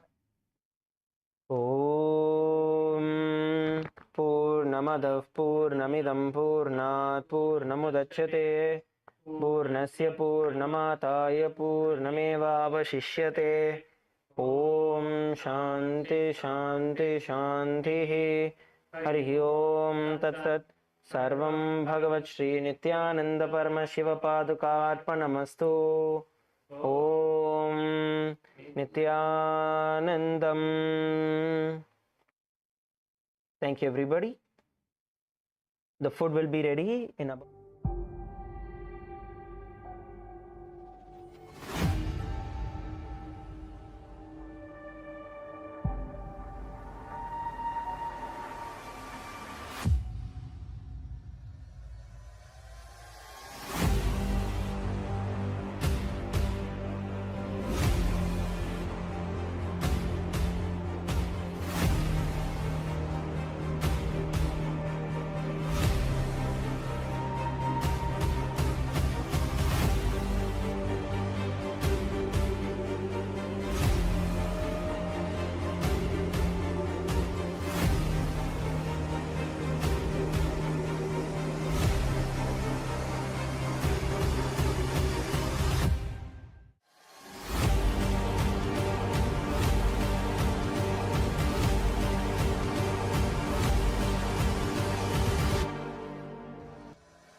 Paramashivoham Om Nithyananda Paramashivoham Om Nithyananda Paramashivoham Om Nithyananda Paramashivoham Om Nithyananda Paramashivoham Om Nithyananda Paramashivoham Om Nithyananda Paramashivoham Om Nithyananda Paramashivoham Om Nithyananda Paramashivoham Om Nithyananda Paramashivoham Om Nithyananda Paramashivoham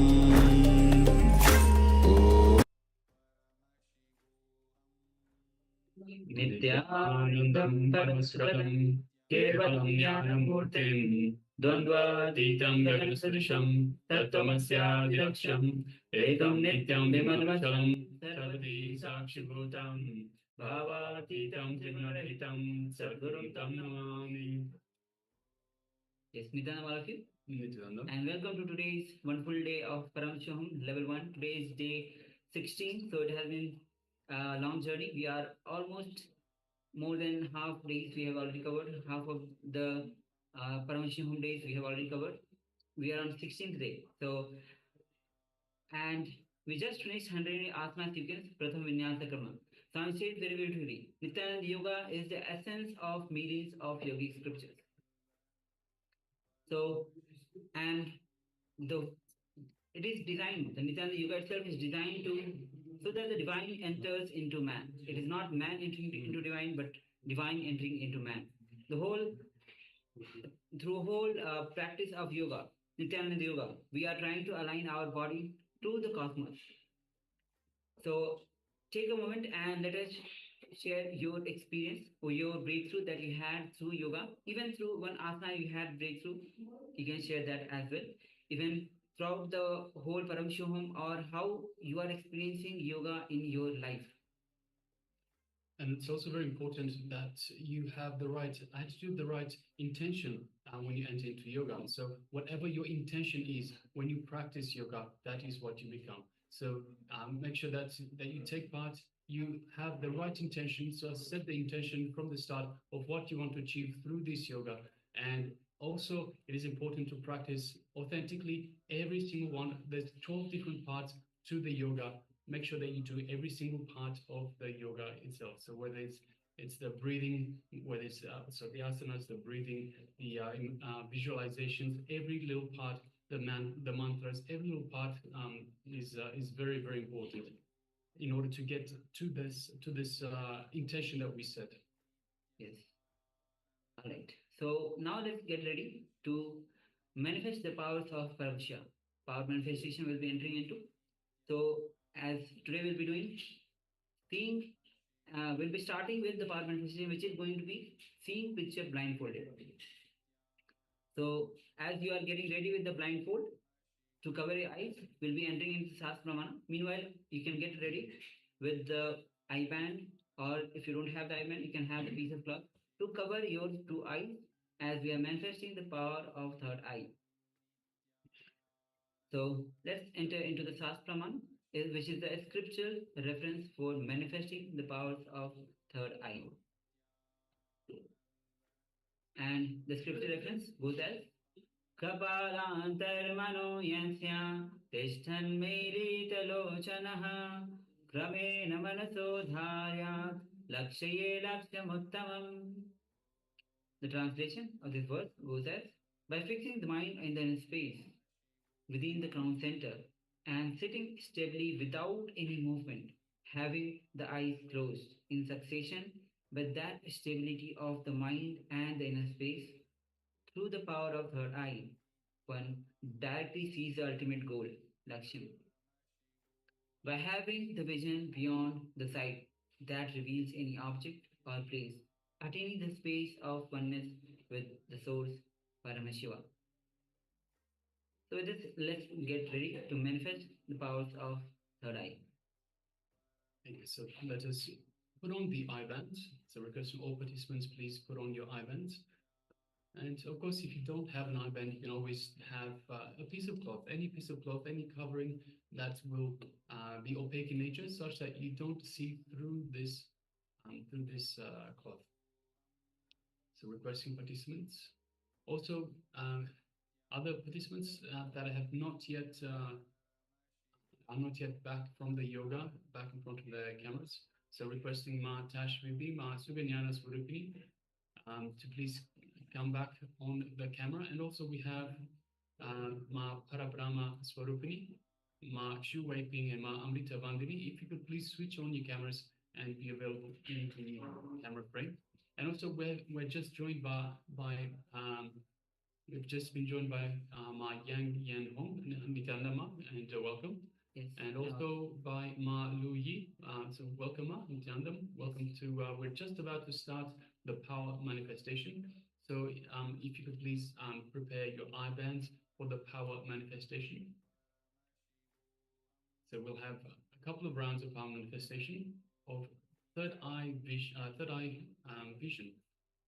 So we will be displaying an image for you while you have your eyes covered.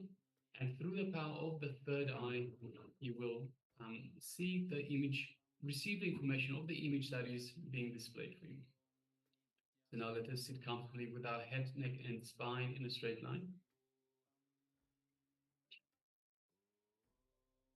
Let us just take a couple of deep, long breaths.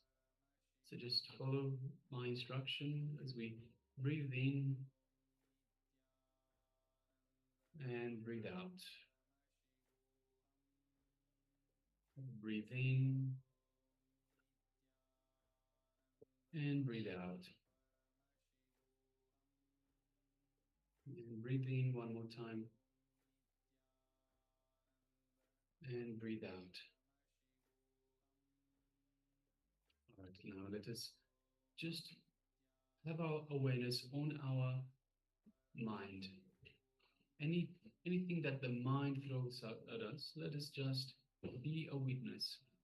So for the duration of this power manifestation, anytime the mind throws any thought at us, any thought comes up, whether it's to do with worries, emotions, incompletions, patterns, anything outside world, inside world, anything at all, any thought that comes, just become a witness.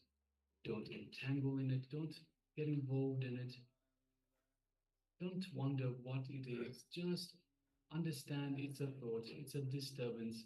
So let us just be a witness. Just the way it comes up, it will go back down. So this is unclutching. So let us unclutch again and again, every time. So say to yourself, every time a thought comes up, I will unclutch from it.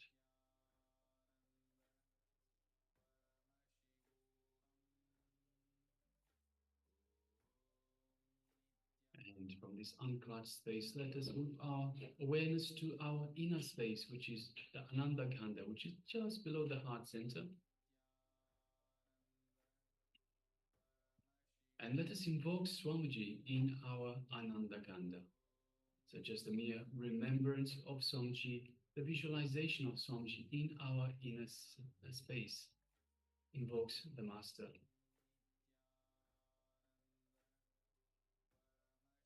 So you can invoke Swamiji by your favorite murti, your favorite vision of him in your inner space. Just imagine Swamiji in your inner space.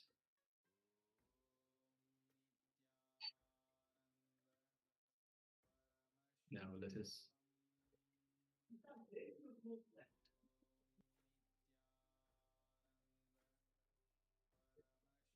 let us just feel Swamiji's love, his compassion, radiating and reaching out to our entire body. Just feel the love, the compassion.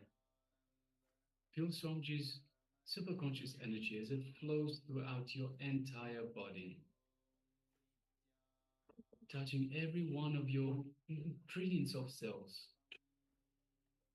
Every one of your cells is feeling alive and energized, rejuvenated. Feel the space of oneness with Swamiji. Whether we know it or not, understand it or not, we are one with Swamiji.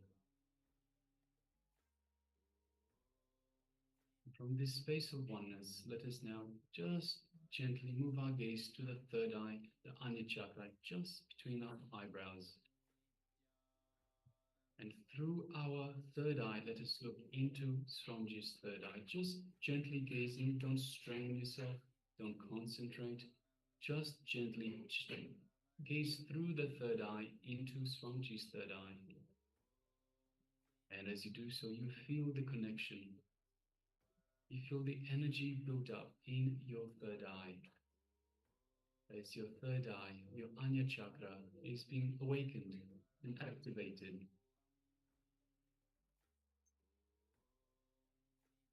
Just take a moment and feel this activation, this awakening of your third eye.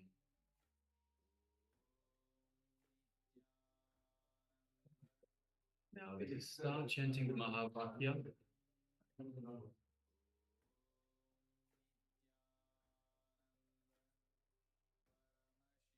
Let us start chanting Mahavakya.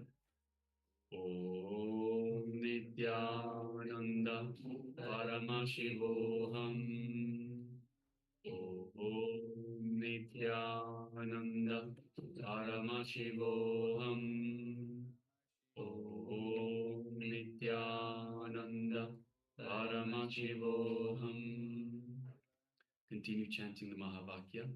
And from this space of oneness with Swamiji, let us manifest this power of third eye vision. The image is being displayed for you now. Let us begin. Paramashivoham Om Nithyananda Paramashivoham Om Nithyananda Paramashivoham Om Nithyananda Paramashivoham Om Nithyananda Paramashivoham Om Nithyananda Paramashivoham Om Nithyananda Paramashivoham Om Nithyananda Paramashivoham Om Nithyananda Paramashivoham Om Nithyananda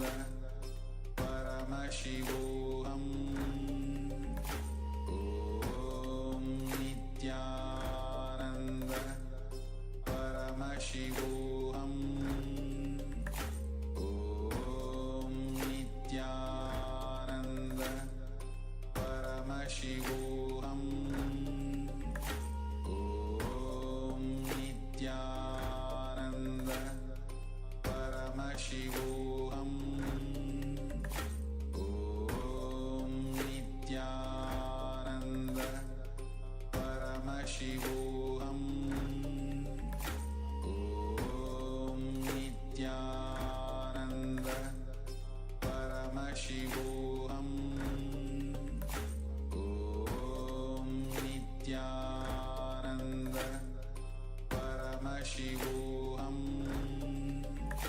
Om Nithyananda Paramashivoham Om Nithyananda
Slowly, very slowly. You can remove your eye bands and you can open your eyes. Slowly, you can remove your eye bands.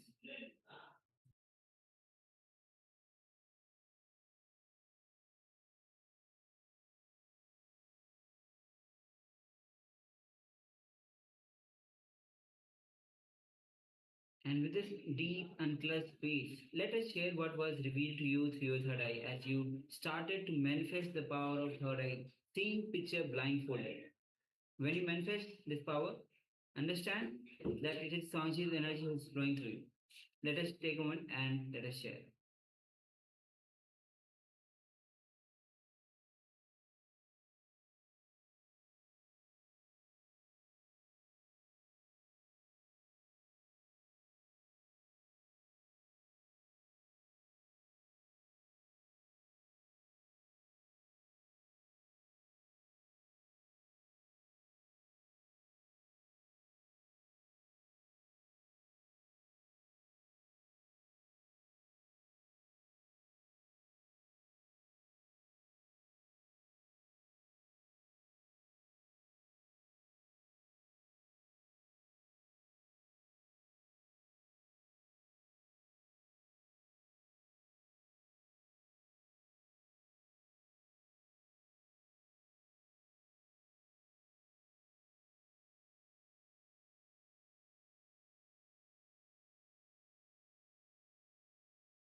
Yes, so requesting all participants, please take a moment and share with us what was revealed to you in your third eye. So this is the first round of the power manifestation, the power of remote vision. So the first power manifestation of every day, straight after yoga, is third eye vision.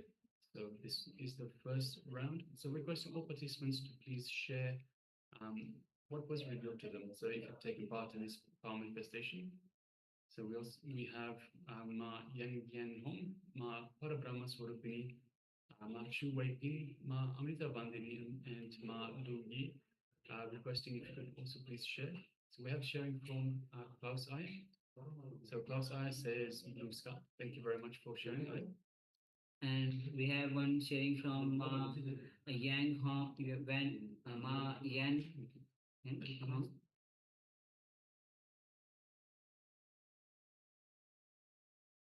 Yes, so we have one sharing from, another sharing from Ma Yan Hong. She says white sky, sky blue. There are also green coconut trees and green water. All right, thank you for sharing. Much for sharing. And also we are joined by Ma Lu Yun Zan. Yes, Nithyananda. Nithyananda. And also we have Ma Amrita Bandhi that has joined us. Nithyananda, and welcome. And we've already said we're also already welcomed Ma Yang Yan Hong. Yes. And Ma Lu Yi. Yes, welcome to this day 16 of the Paramashivoham Level 1 program. All right. So with this, let's move on to the verification. If you are still sharing, take a moment and share. And now we'll be moving on to the verification. We'll be projecting the image that we had shown before. So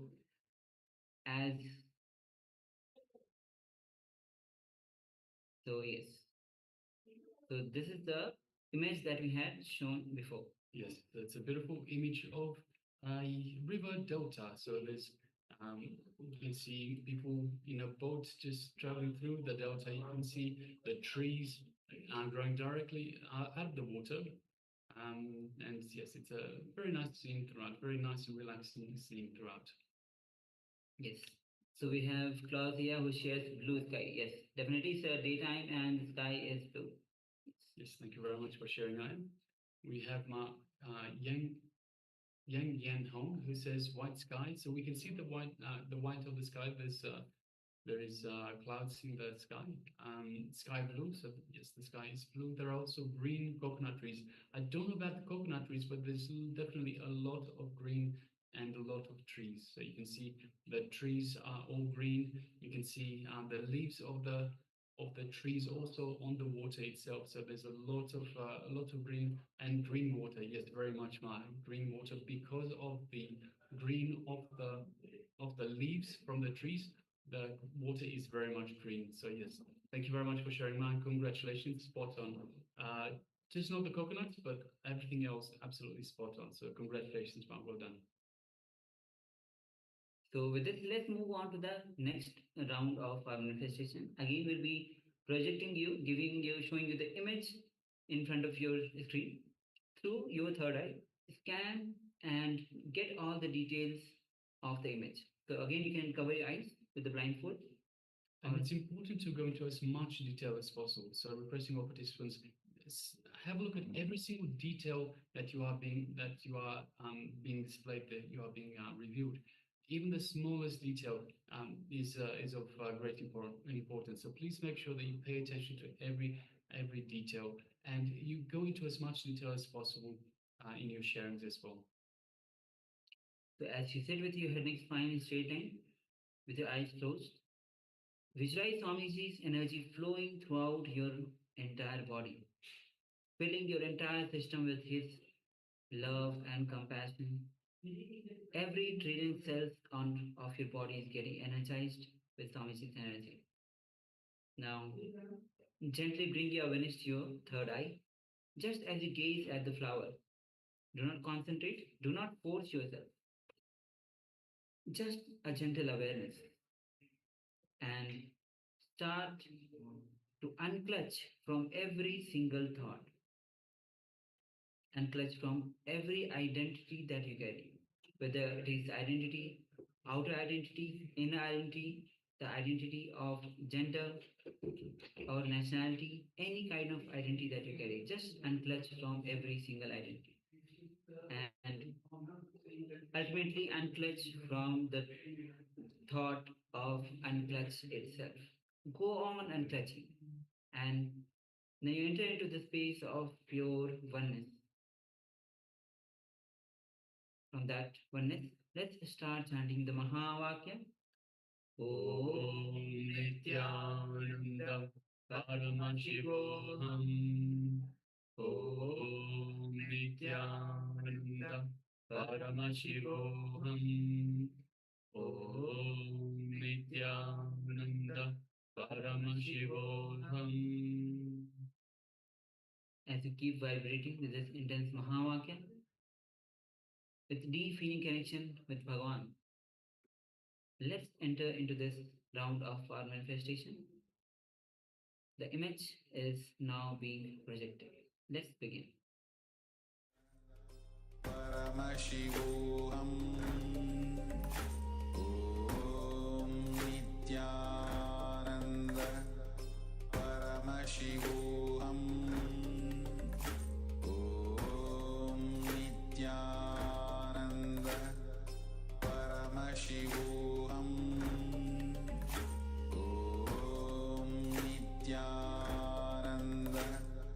Paramashivoham. Om Nithyananda Paramashivoham. Om Nithyananda Paramashivoham. Om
Paramashivoham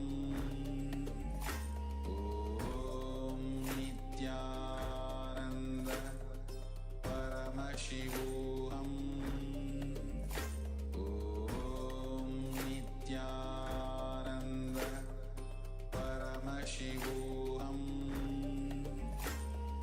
Om Nithyananda Paramashivoham Om Nithyananda Paramashivoham Om Nithyananda Paramashivoham Om Nithyananda Paramashivoham Om Nithyananda Paramashivoham Om Nithyananda Paramashivoham Om Nithyananda Paramashivoham Om Nithyananda Paramashivoham Om Nithyananda Paramashivoham Om Nithyananda Paramashivoham Om Nithyananda Paramashivoham Om Nithyananda Paramashivoham Om Nithyananda Paramashivoham Om Nithyananda Paramashivoham Om Nithyananda Paramashivoham Om Nithyananda Paramashivoham Om Nithyananda Paramashivoham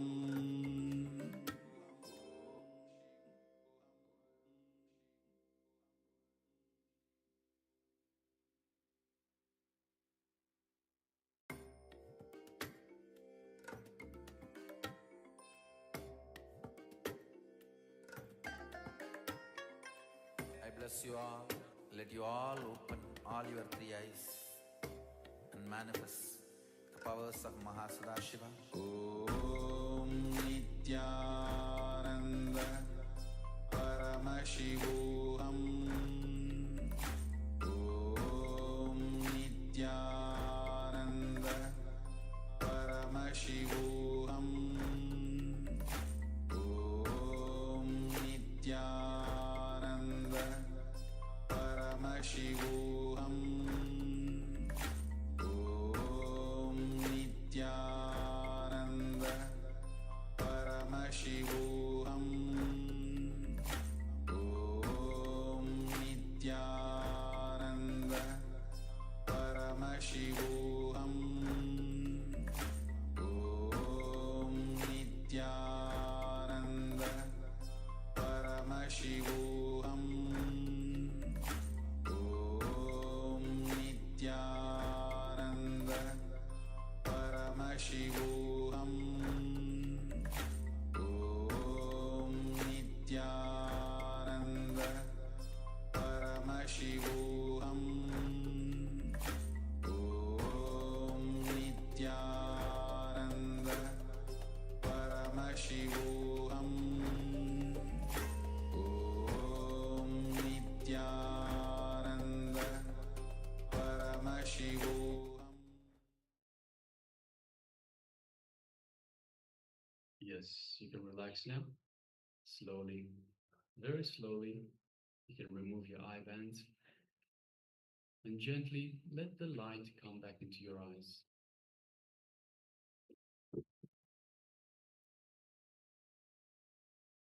And now take a moment and share with us what was revealed to you in your third eye.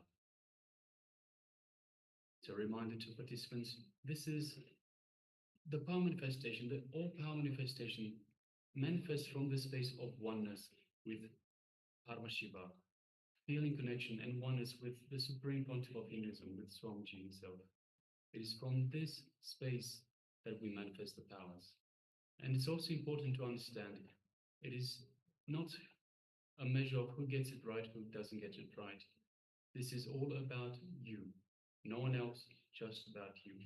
So how you manifest this power is entirely up to you.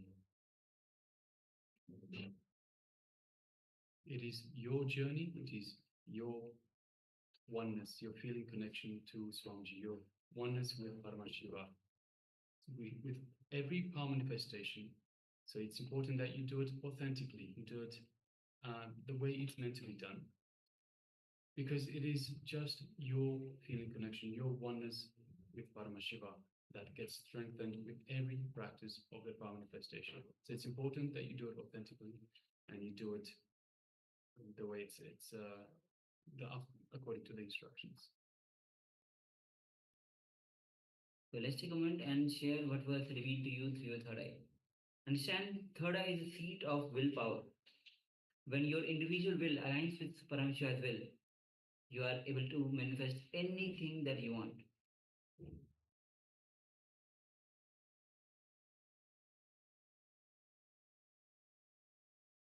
So let's take a moment and let us share your revelations of third eye as you manifest the powers of third eye.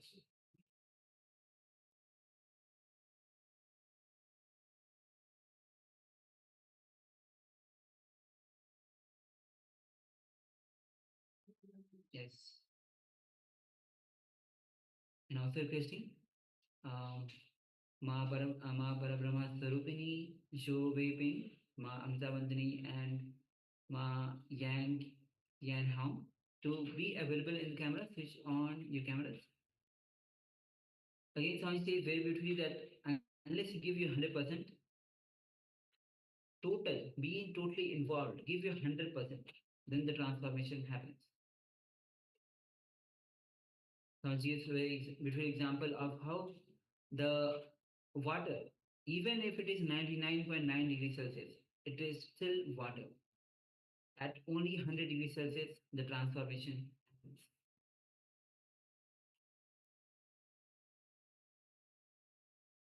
Yes, so we have Klaus Aya, the shares building. Yes, thank you very much for sharing, Aya. Ma Yang Yan Hong says green plants, white lake water. Yes, thank you very much for sharing, Ma. So also requesting Ma Lu Yun Zhen, if you took part in this power manifestation, you could share as well, Ma. And everyone else, so we have the participants that have the camera switched off. If you took part in this power manifestation, please share with us what was revealed to you in your third eye. And understand the power of third eye. When you start manifesting the powers, not only you are manifesting the power outside, as you can see anything with blindfolded, with your third eye. So apart from manifesting these powers, you break your limitation, your bondage, which is binding you right now. And the moment you start breaking your limitations, your bondage, the moment any patterns break, you have a new possibility in front of you. And that gives you courage to go on manifesting the powers again and again and again. So I say very beautifully, go on manifesting the powers again and again. The more power manifestation, more restful awareness. More power manifestation, more unclutched space. The more power manifestation, the more nirvikal samadhi. And the more you manifest the power, the more worries that you are facing, the more fears that you are having, more emotionally, wherever you feel stuck, that will automatically get reduced drastically as you are moving towards that restful awareness. Yes, and such it is also important that you unclutch. So before you start the power manifestation, you unclutch. You manifest from the space of unclutching, and keep away from the phone. So you can switch your phones off or put them on silent, so you don't get distracted. You don't get um, taken away. Your mind doesn't play games with and just remain in the space of oneness with Paramashiva. This is where the power manifestation comes in. This is where it manifests from. All right. So let us now share the image we displayed for you earlier for verification. Yes. Yes. As you see, it's a beautiful waterfall. It's just mountain filled with green plants and water is dropping from the mountain, and it's huge as a big lake that you can see. It's a lake where the water is falling. There are multiple places the water is falling. Yes. Yes, so let us have a look at the sharing. So we have Klaus Aya that shares a building. So we don't have a building as such, but we do, it is a waterfall, and we have some sort of a rock structure that is a tall rock structure. So you might have interpreted that as a building, Aya. So yes, thank you very much for sharing.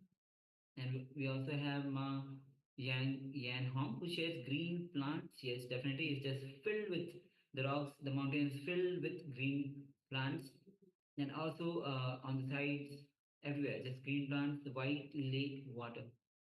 The waterfall itself is white. The lake is giving the green color because of the too much of green. So definitely we have the water.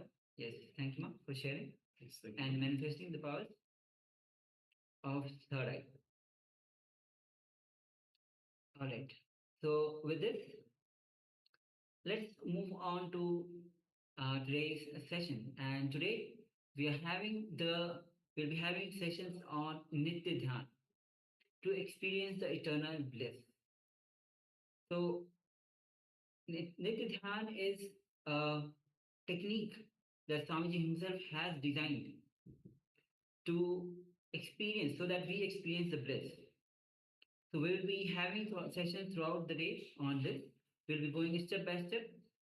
And now we'll be entering into a revelation by Swamiji on the Nitya. So let's enter into this revelation by Swamiji, which is going to be a introduction to the layers, the 7 layers that we have in our body, and a technique, how Swamiji has actually given this technique of Nithyan.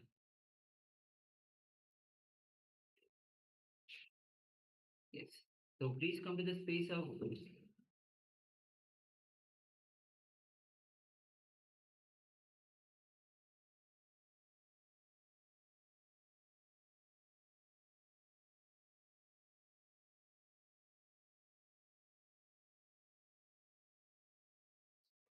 so Nitya Dhyan itself, Nitya means eternal bliss. Dhyan means meditation. So meditation for the eternal bliss. So now let's have the little background of Swamiji, what Swamiji himself has revealed on Nitya Dhyan. He says in his own words, post enlightenment, I was in silence for an extended amount of time when I was doing research on meditation techniques to see how could reproduce the same experience that happened in me in others. Swamiji continues, the first outcome of my research was the Life Bliss program, or the Ananda Sporana program, where I worked on the 7 energy centers and devised a meditation technique to energize or cleanse each of the energy centers. So the Ananda Sporana program, the Life Bliss program, is where we work on the 7 energy centers of the chakras, the chakra system. Yes. And this was followed by Nithyananda Purna program, which is NSP, which I devised meditation techniques for each of the 7 C's of the energy body to help one have the peaceful and blissful death. Since then, Swamiji continues, I have been coming up with different programs like a Dhyana Spurana program, Atma Spurana program, etc., trying to help the individual to attain perfection and realize the true self in all possible ways and paths. And I came up with around 100 different meditation techniques through which all my programs, and each meditation technique was an attempt to raise the individual consciousness by working on some aspect of the being. People have always asked me, Swamiji continues, whether I had meditation technique that I would recommend for everybody in general, which they could practice daily. When this question was raised again and again, I decided it was time for it. Swamiji continues, I wanted to formulate a technique which would be a complete representation of my philosophy, teachings, and experience. That would be holistic and complete by itself instead of focusing on any particular aspect of the being. I wanted that it should work on the entire being to transform it and make it ready for the ultimate experience to dawn. Now he says that one day this meditation technique which I am about to teach you all, meditation for eternal bliss, was revealed to me in a flash of my inner space. In an instant, I saw clearly the different segments of this technique and how each one complements the other to help raise the individual consciousness. Swamiji says beautifully. Swamiji says beautifully, I would say that this is the only daily meditation you will need. You need to understand one important thing here. A rishi is called a mantra drashta, a person who sees the mantra, the chant, which means that through his inner vision, he visualizes the mantra and the technique in the state of samadhi. So Swamiji beautifully tells us again, it is not that he created the mantra or the technique, it just gets revealed to him.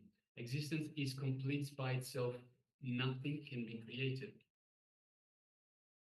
So no technique or mantra is anybody's individual creation. Let me make this point very clear. I do not take the credit for this technique. I just manifested itself when the time was right. So this is by Swamiji's very own words that he has revealed on the technique itself. Yes, now the technique consists of 5 different parts, which is 5 different parts. So we have chaotic breathing. So we'll go through these during the day, but for now, just for your information, it has chaotic breathing, it has intense humming, it has chakra awareness, so where you just sit and bring your awareness to the individual chakras. It has unclutching, so we sit in a space of restful awareness, unclutched space, and it has a 5th step that is just showering gratitude to the planet, gratitude to the Guru. So these are the 5 steps of Nithyananda meditation, the life bliss meditation. Yes. So with this, let's enter into as this is the introduction that Swamiji himself gave about Nitya Dhyan in his own words. Let's enter into the more understanding about the Nitya Dhyan in this revelation by Swamiji.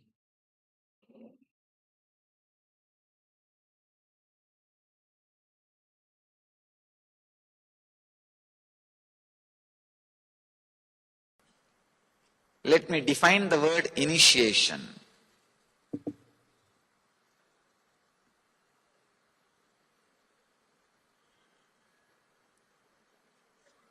Day before yesterday,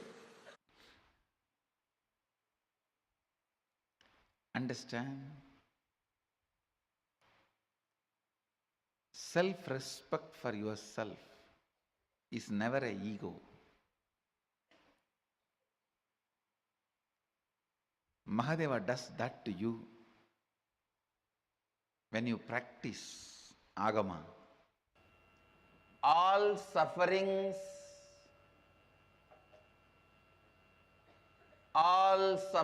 when I say all, I mean capital letter A-L-L.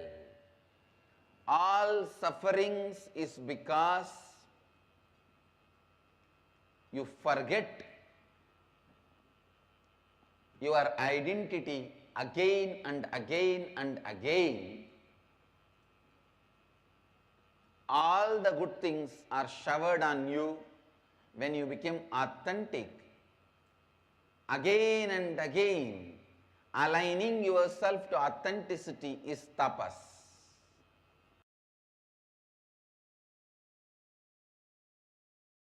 Listen, all your depression, all the feeling of suffocation you have, all the feeling of tortured you have, all the pain you have physically, all the pain you have mentally, everything boils down to one. Listen carefully, boils down to one. That one is fear of losing what you think as you comfortably. Fear of losing your existence. Fear of losing your experience as you. You think this is the way you should exist. And anything threatens that existence, immediately the fear is invoked. And when the fear is invoked, understand, you become cunning fox. You start doing all that third-rate strategies in which you think you can cheat life. No. The moment you become wolf, fox, whatever you do is not cheating others. You already cheated yourself.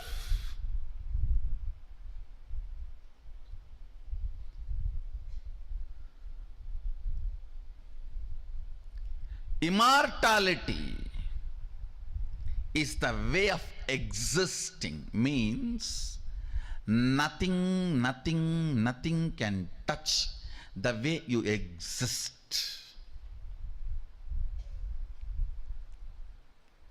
Find that existence of you which gives you a complete feeling that it cannot be changed. It cannot be questioned. It cannot be taken away from you. I have seen some of the most selfish human beings. It is all about me in them. And that stupid me which they are carrying is so insecure and wounded from all corners, full of pus, pain, but they go on protecting that and cherishing that. It is like a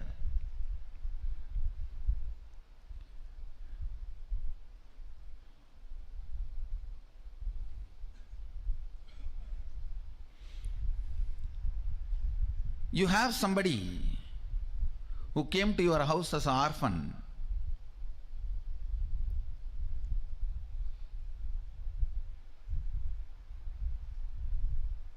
who is paralyzed, mentally deranged. Nothing in them works other than arrogance, demanding. But you fall in sympathy with that person, and that person, you, if you don't take care of me, I will die, I'll die, I'll die. And you give your whole life literally and take care of that person. Why? Because the person, if I don't take care, who will take care of that person? And end of the life, you did not get married to take care of the person, you did not have children to take care of the person, you did not do whatever you want to do in your life just to take care of the person, you did not even go to guru to take care of that person, everything. End of the life, the person just kicks you in your face and disappears in the air, thin air. You are here sitting, wasted the whole life to protect somebody. So finally you realize that person is not there. It's a delusion, ghost. That is exactly what you are doing. Who you are trying to protect. The identity you are trying to protect. With that me,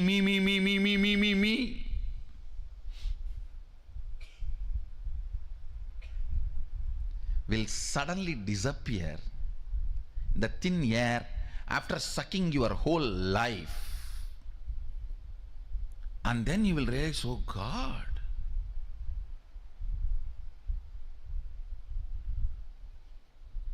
the me in you will be the worst exploiter and cheater of you, because by its very constitution it cannot exist eternally, but makes you believe it is going to exist eternally. You yourself cheat yourself. Listen very carefully. You need to understand this word amritatva. There is something in you which does not lose itself even while you go through the dream, while you go through the waking state, while you go through the deep sleep. Relaxing into that something is what I call amritatva, immortality. Start finding that something which does not lose its existence while you go through a dream state or deep sleep state or waking state.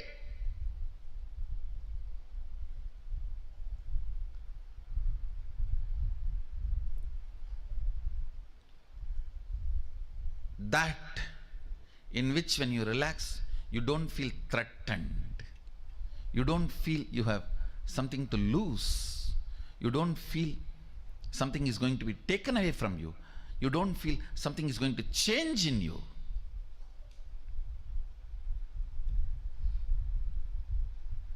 Amritatvam. Amritatvam. Whether you are a 2-year-old kid or 20-year-old loose or 80-year-old Karabolt or 99-year-old about to go get visa, whoever you are, the first priority for you should be recognizing that part of you. Actually, it is there like a bone marrow in you. That part of you, see, like how skin, then blood, then bone, and then bone marrow, how the structure of the body. Same way, your ordinary confusions, your ordinary attachments, then your ordinary fears. Then if you dig deep into you, the core you, inside the core you, just like inside the bone marrow, inside the core you is sitting that immortality, amritatva, which you don't lose or which does not recognize any of the physical, mental pains you imagine. You go on imagining physical, mental pain because of the hidden payoffs.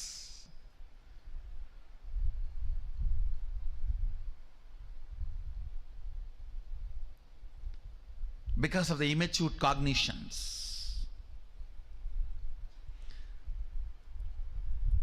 Just like inside your bone, the bone marrow is there. Same way, inside your identity, that immortality is there in the form of a pure light. in the form of a pure consciousness, pure light. Recognizing that part is the first priority.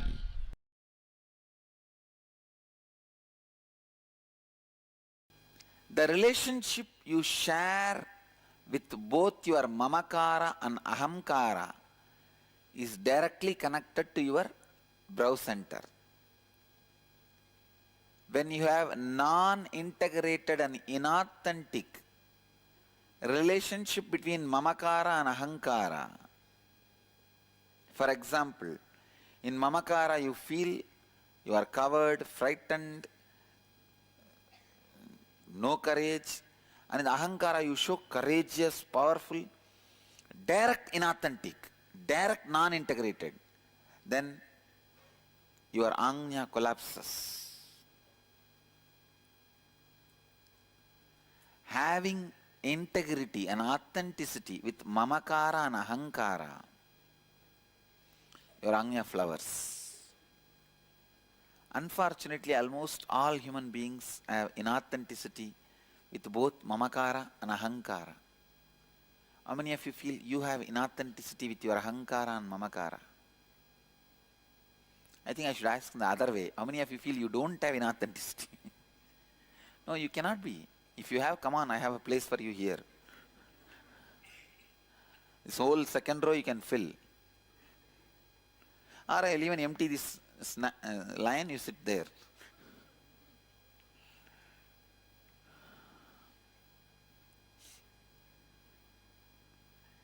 This seat is not that comfortable seat, understand?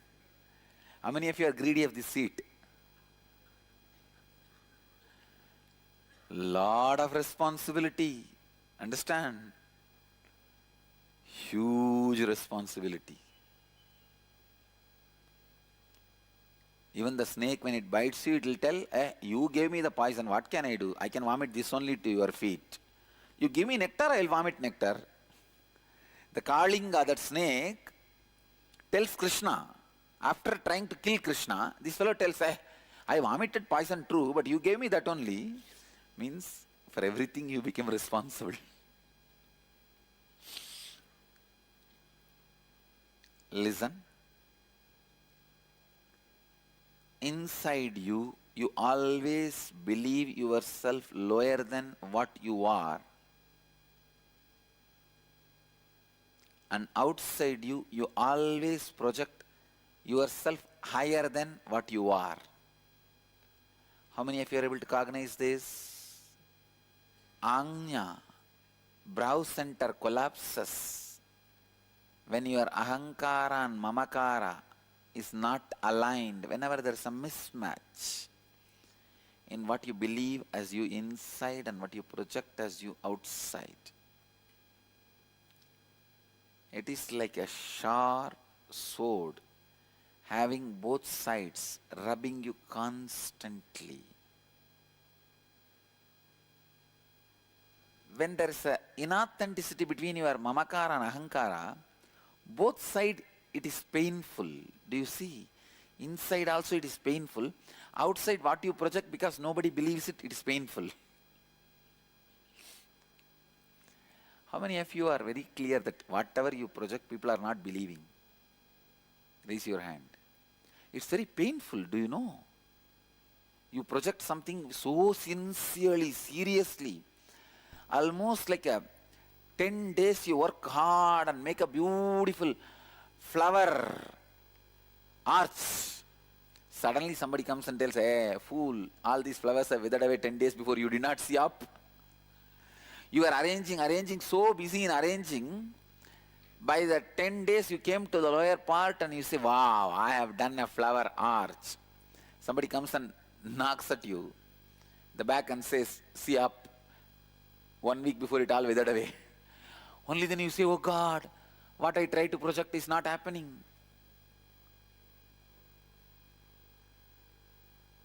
It hurts. It hurts. The inauthenticity of your ahamkara is pulling you down, and making you feel shrink. Your life only has two ways. One, egoing or easygoing. If it is not aligned, your mamakara and ahankara, it is egoing. If both of them are aligned, it is easygoing. You can see when someone is egoistic, they become very heavy, serious, start living with disease. I think if you do the process, you will be able to have deeper insights. When you expose your mamakara to the world, you lose effectiveness with people. No, I am not saying you expose. All I am saying is align. See, what your ahankara you project, internalize that itself and make it as mamakara. That's all. So I whatever, am not saying project mamakara to ahankara. Project ahankara to mamakara. oh, whatever I project there, I just believe myself. Yes. Okay, that is easy. Listen. Scan your whole life and identify the specific aspects of your ahankara which leaves you with conflicting experience with others in your life. That is, identify areas of your life where you feel powerless or experience conflict with others because of the thoughts and words you have uttered and the perception about yourself that you have projected to others which is not aligned with what you experience as you inside you. For example, you have projected an image to your boss that you are very efficient, and deep within you project an image to yourself that you are a failure. So your efficiency is not showing up in your work and your boss is not happy with you. This may leave you with a conflicting experience in your relationship with your boss. This is an example. Understand, whenever you feel powerless or experience conflict in your life, there is surely some inauthenticity in that aspect of your life. Second, look deeply within and identify the inauthenticity in those conflicting aspects of you that you project to others as you. Identify the words you utter about yourself to others which are not according to the peak of your capacity. That is, what do you think of as your peak capacity and what do you project to others as the peak of your capacity. Identify the words you utter to others about yourself which you did not honor and fulfill. Now restore integrity and authenticity in those aspects of your life. Complete with others who are involved in the respective conflicting situations in your life. Actually, this fourth and fifth is you are supposed to be doing in the house. First three only you are supposed to write answer. Fifth is now with integrity and authenticity, give a new word to others about yourself. Give a new commitment to others which is aligned with the peak of your capacity.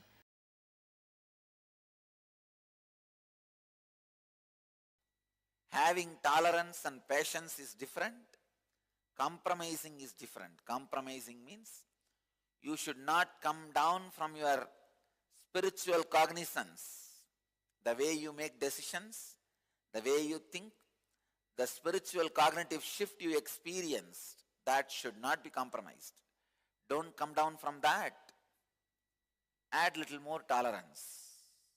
Try to turn blind eye for some problems. That is allowed. Out of compassion, you can just turn your eyes the other side. But you yourself should not bend, should not come down from the way you take decisions. The spiritual cognitive shift should not be reduced. And show little tolerance. Don't worry. Your husband will not be scared. He will only be happy. Just do not allow your ego to fight with people. Live with confidence. Confidence will always bring tolerance. When I can tolerate with you, you can tolerate with anybody.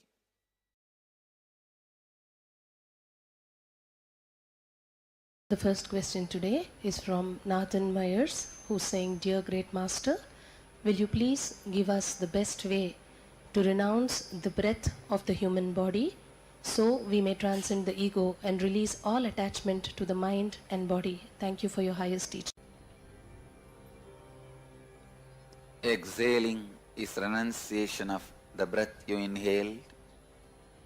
Inhaling is the renunciation of death you are retaining in your body.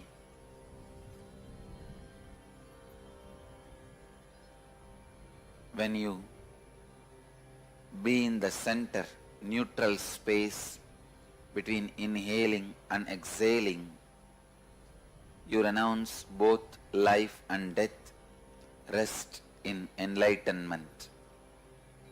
Inhaling is life, exhaling is death. Being in the neutral space, center of the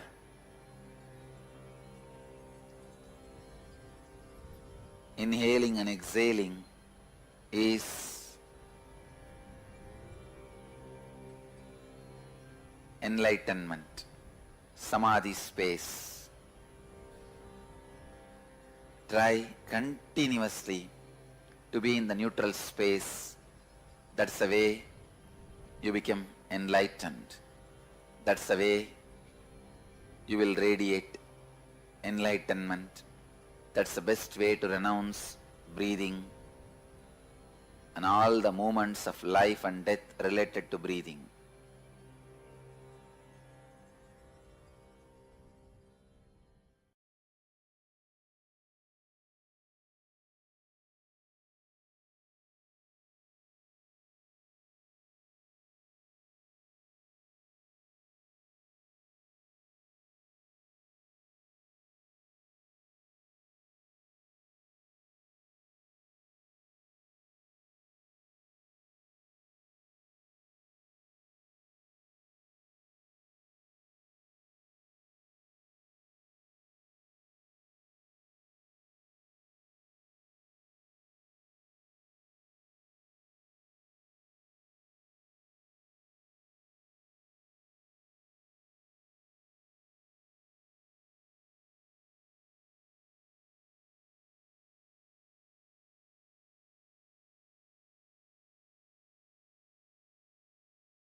Sadashiva appears for Brahma and Vishnu early morning in the form of light shaft, means the consciousness which is beyond time and space enters into time and space. Sadashiva declares, let me become many to celebrate myself. So morning we celebrate he becoming many. You can see every deity, every god, we go and light the lamp. So each, the Sadashiva himself becomes many.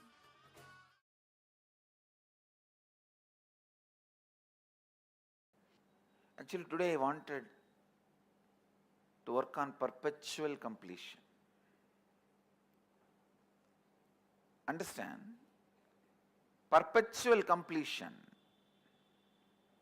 means ability to sit in the completion continuously without tiredness, boredom, without any incompletion able to move you. Without tiredness, boredom, without any incompletion able to move you. It is like a sit. Whenever incompletions comes up, relive and drop the incompletion.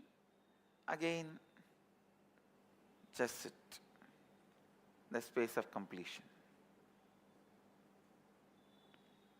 It will almost look like the initial level, the person who has a diarrhea, how he runs to the restroom and comes back, and in next 5 minutes again he runs to the restroom and comes back, again he runs to the restroom and comes back. In the initial it will look like that only, but in few minutes it will settle down. It may look like a wrong analogy.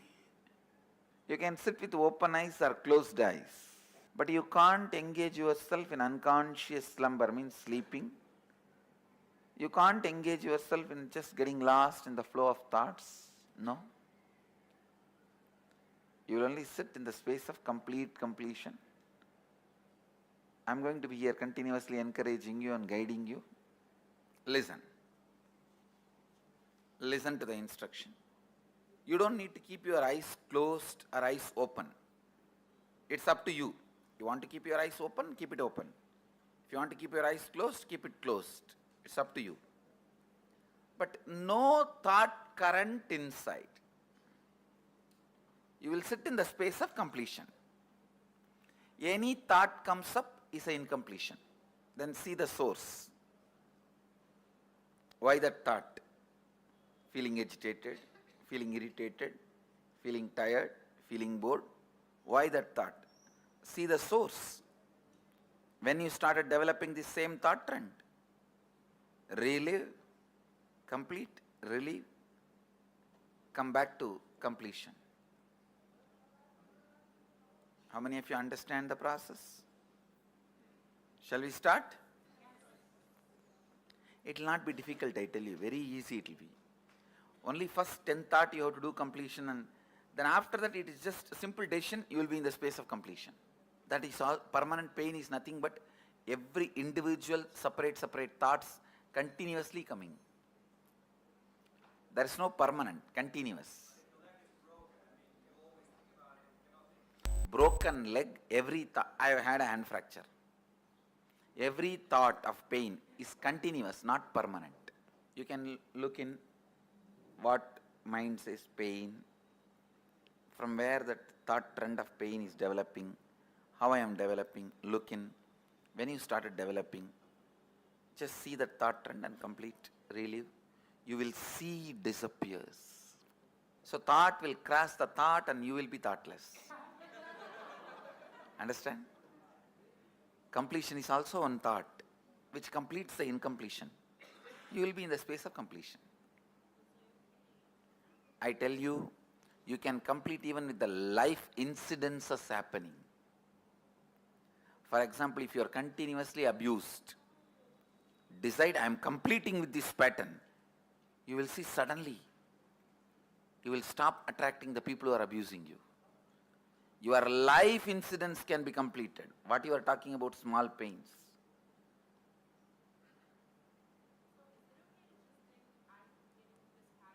Yes. I think going through a little bit inside and reliving will help you.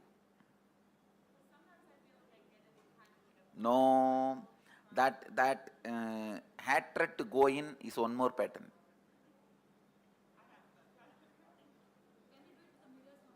Yes. You can use anything you want. Just come back to completion, that's all. You can. Everything in this session I am trying to teach you is completion is your simple decision.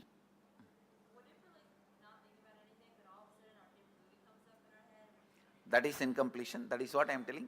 Run to the bathroom immediately. Take a diarrhea patient. Complete, drop, and come to the space of completion. Actually, I am teaching you to live in Nirvikalpa Samadhi.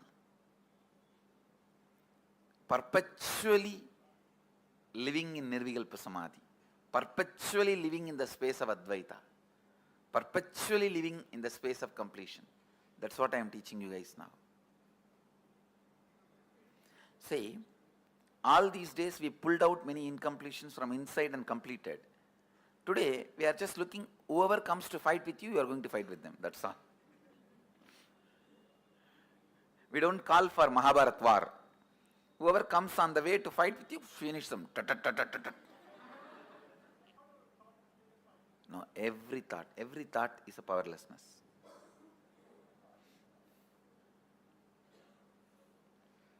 Shall we start? You don't need to close your eyes or tie the ribbon. Just sit. If you want to close your eyes, you can close. If you want, you can pick up your mirror. Let's start.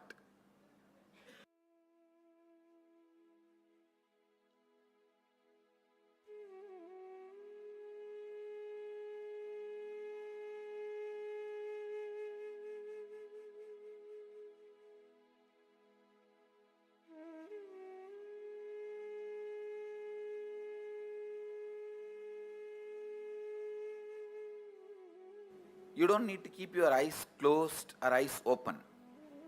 It's up to you. You want to keep your eyes open, keep it open. If you want to keep your eyes closed, keep it closed. It's up to you. But no thought current inside. You will sit in the space of completion.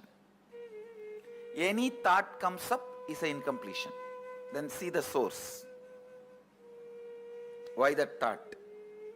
Feeling agitated, feeling irritated, feeling tired, feeling bored. Why that thought? See the source. When you started developing the same thought trend, relive, complete, relieve, come back to completion.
You don't need to keep your eyes closed or eyes open. It's up to you. You want to keep your eyes open, keep it open. If you want to keep your eyes closed, keep it closed. It's up to you. But no thought current inside. You will sit in the space of completion. Any thought comes up is an incompletion. Then see the source. Why that thought? Feeling agitated, feeling irritated, feeling tired, feeling bored. Why that thought? See the source. When you started developing the same thought trend, relive, complete, relieve, come back to completion.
You don't need to keep your eyes closed or eyes open.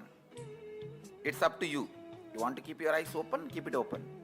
If you want to keep your eyes closed, keep it closed. It's up to you.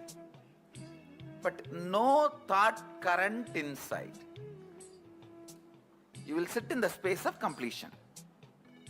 Any thought comes up is an incompletion. Then see the source. Why that thought? Feeling agitated, feeling irritated, feeling tired, feeling bored. Why that thought? See the source.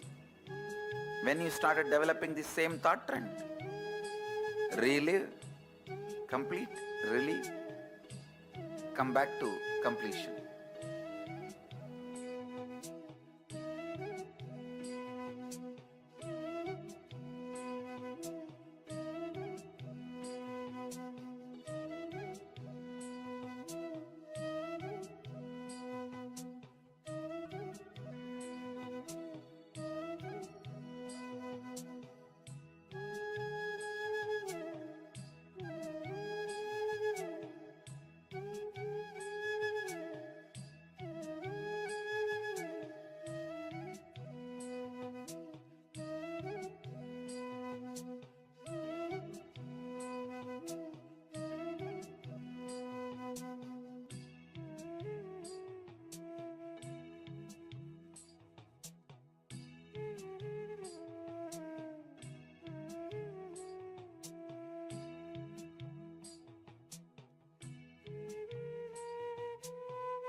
You don't need to keep your eyes closed or eyes open. It's up to you. You want to keep your eyes open, keep it open. If you want to keep your eyes closed, keep it closed. It's up to you. But no thought current inside. You will sit in the space of completion. Any thought comes up is an incompletion. Then see the source. Why that thought? Feeling agitated, feeling irritated, feeling tired, feeling bored. Why that thought? See the source. When you started developing the same thought trend, relive, complete, relieve, come back to completion.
You don't need to keep your eyes closed or eyes open.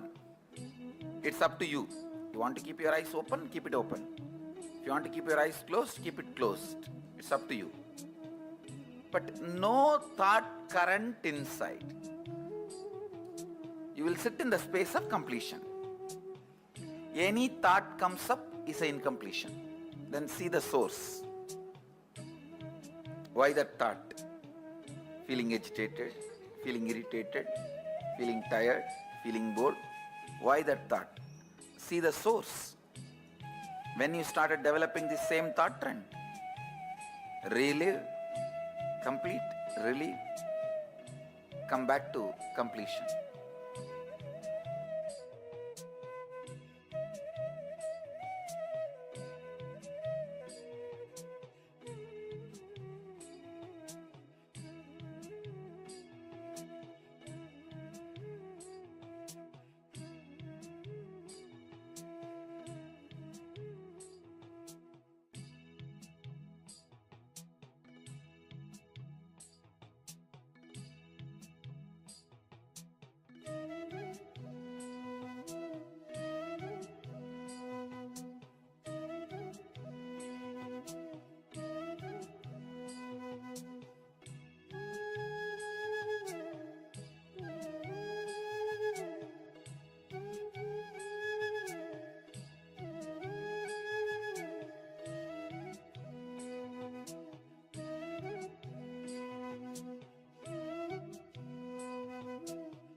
You don't need to keep your eyes closed or eyes open.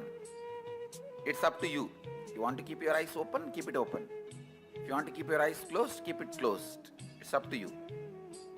But no thought current inside. You will sit in the space of completion. Any thought comes up is an incompletion. Then see the source. Why that thought? Feeling agitated, feeling irritated, feeling tired, feeling bored. Why that thought? See the source.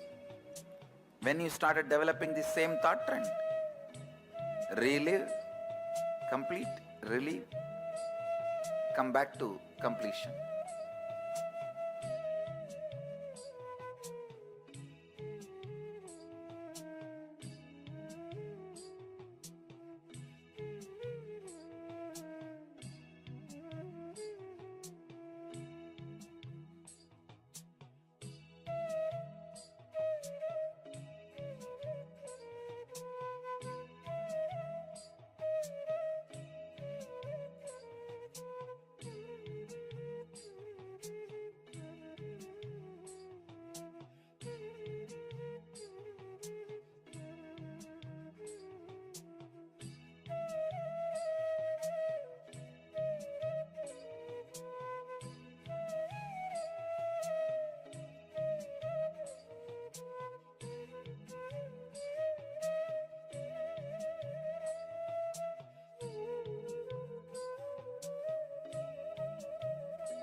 You don't need to keep your eyes closed or eyes open.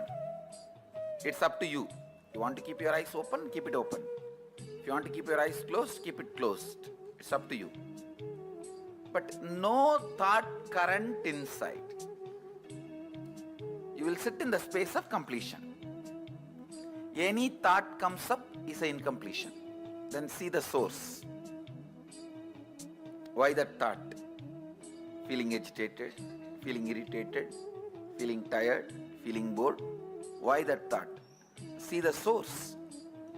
When you started developing the same thought trend, relive, complete, relieve, come back to completion.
You don't need to keep your eyes closed or eyes open. It's up to you. You want to keep your eyes open, keep it open. If you want to keep your eyes closed, keep it closed. It's up to you. But no thought current inside. You will sit in the space of completion.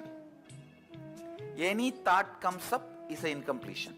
Then see the source. Why that thought? Feeling agitated, feeling irritated, feeling tired, feeling bored. Why that thought? See the source. When you started developing the same thought trend, relive, complete, relieve, come back to completion.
You don't need to keep your eyes closed or eyes open.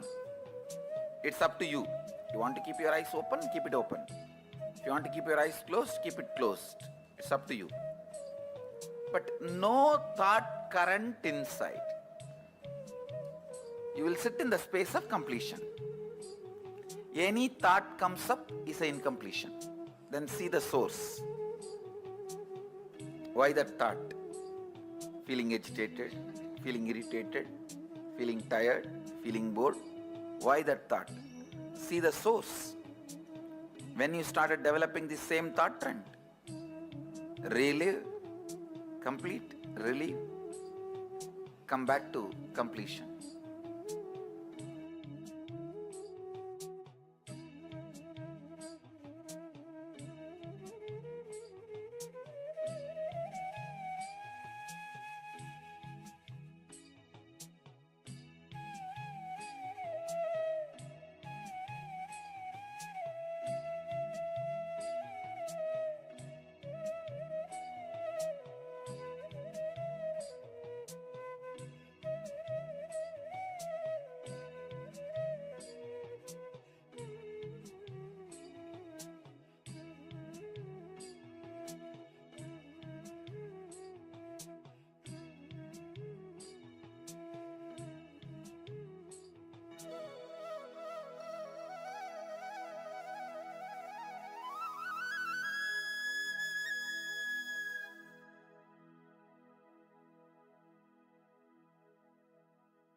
It was such high energy.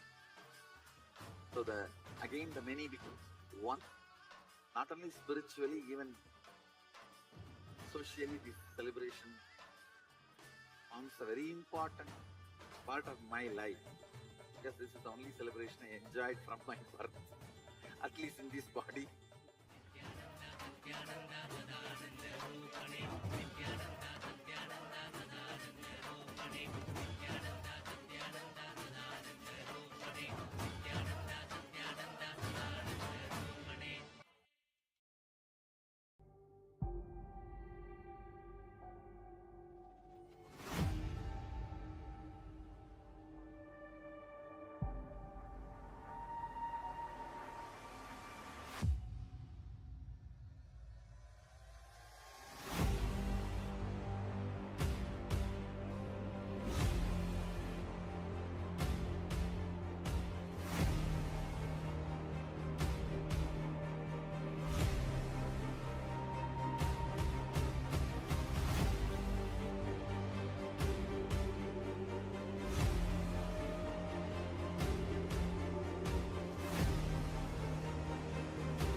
Today is the best day. Sadashiva appears for Brahma and Vishnu early morning in the form of light shaft. Means the consciousness which is beyond time and space enters into time and space. Sadashiva declares, let me become many to celebrate myself. So morning we celebrate he becoming many. You can see every deity, every god, we go and light the lamp. So each, the Sadashiva himself becomes many. So whole campus we went round. It was such high energy.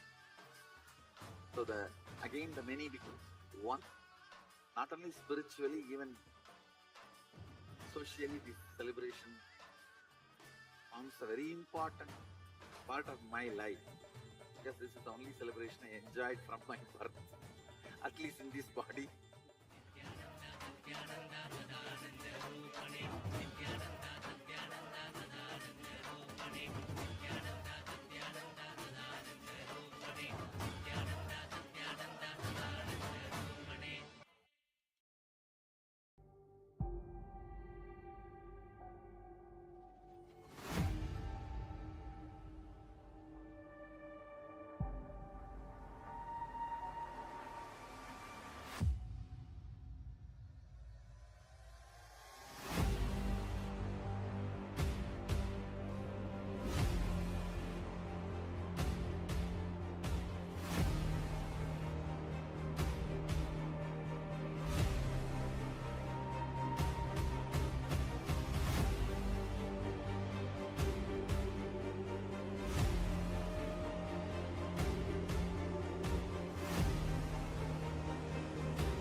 Today is the best day. Sadashiva appears for Brahma and Vishnu early morning in the form of light shaft. Means The consciousness which is beyond time and space enters into time and space. Sadashiva declares, let me become many to celebrate myself. So morning we celebrate he becoming many. You can see every deity, every god, we go on light the lamp. So each, the Sadashiva himself becomes many. So whole campus we went round. It was such high energy. So again the many becomes one. Not only spiritually, even socially, this celebration forms a very important part of my life. Because this is the only celebration I enjoyed from my birth, at least in this body.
Today is the best day.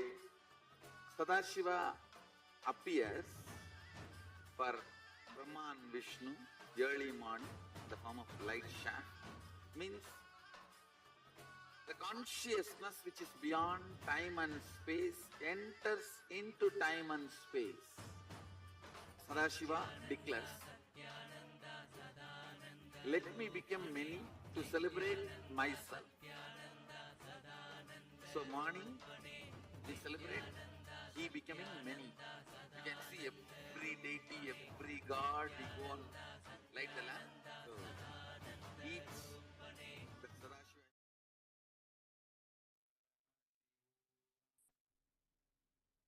Yes. Now, let us enter into the internalization. I request all the participants to have the book and pen along with you.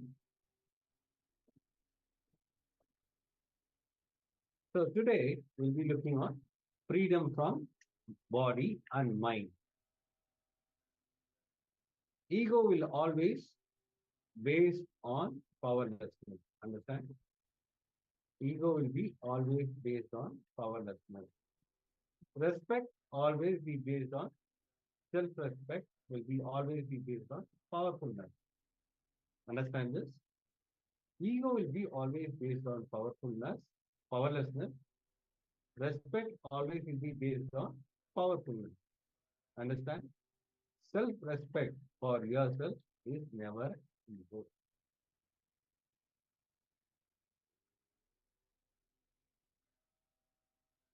Having tolerance and patience is different. Having tolerance and patience is different. Compromising is different. Compromising means you should not come down from your spiritual cognition. Understand? Compromising means you should not come down from your spiritual cognition. The way you make decisions, the way you think, the spiritual cognitive shift you experience That should not be compromised. Do not come down from that. So add little more tolerance. Try to turn blind eye for some problems. Add little more tolerance.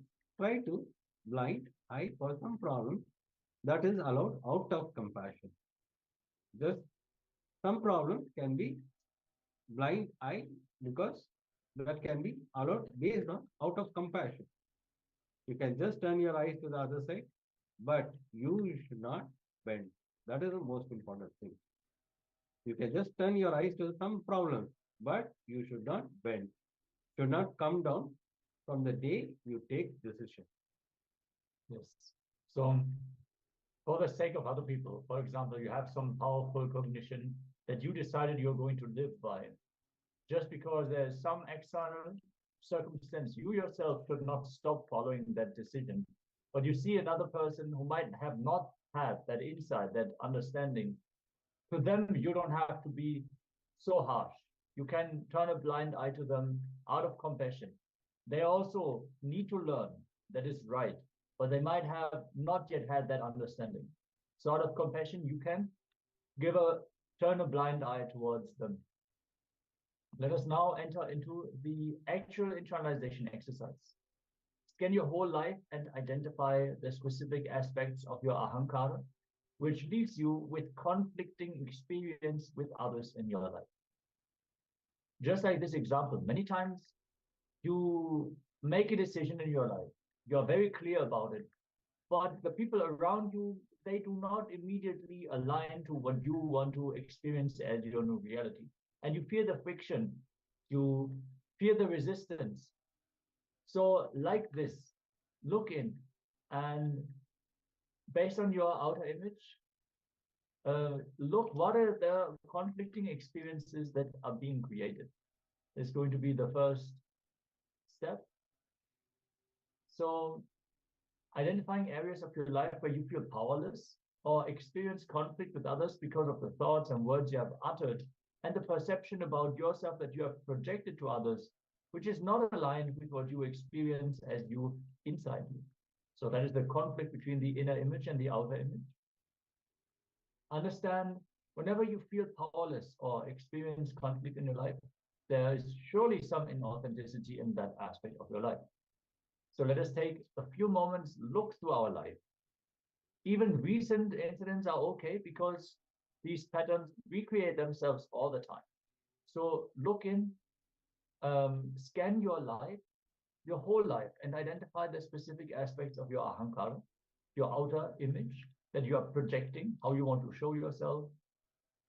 Those aspects which leave you with conflicting experience with others in your life.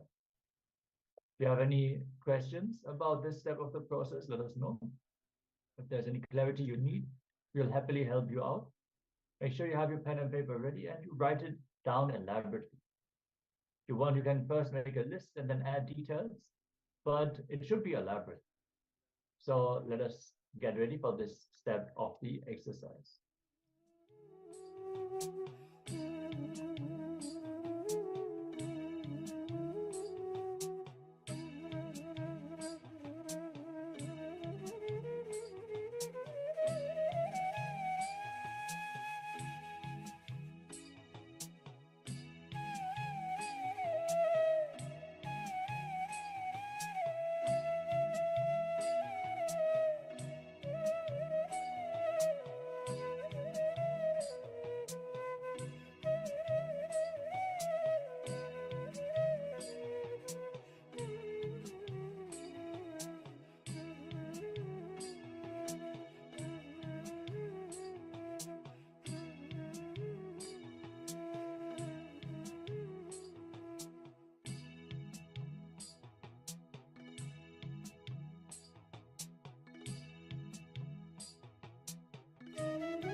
Yes.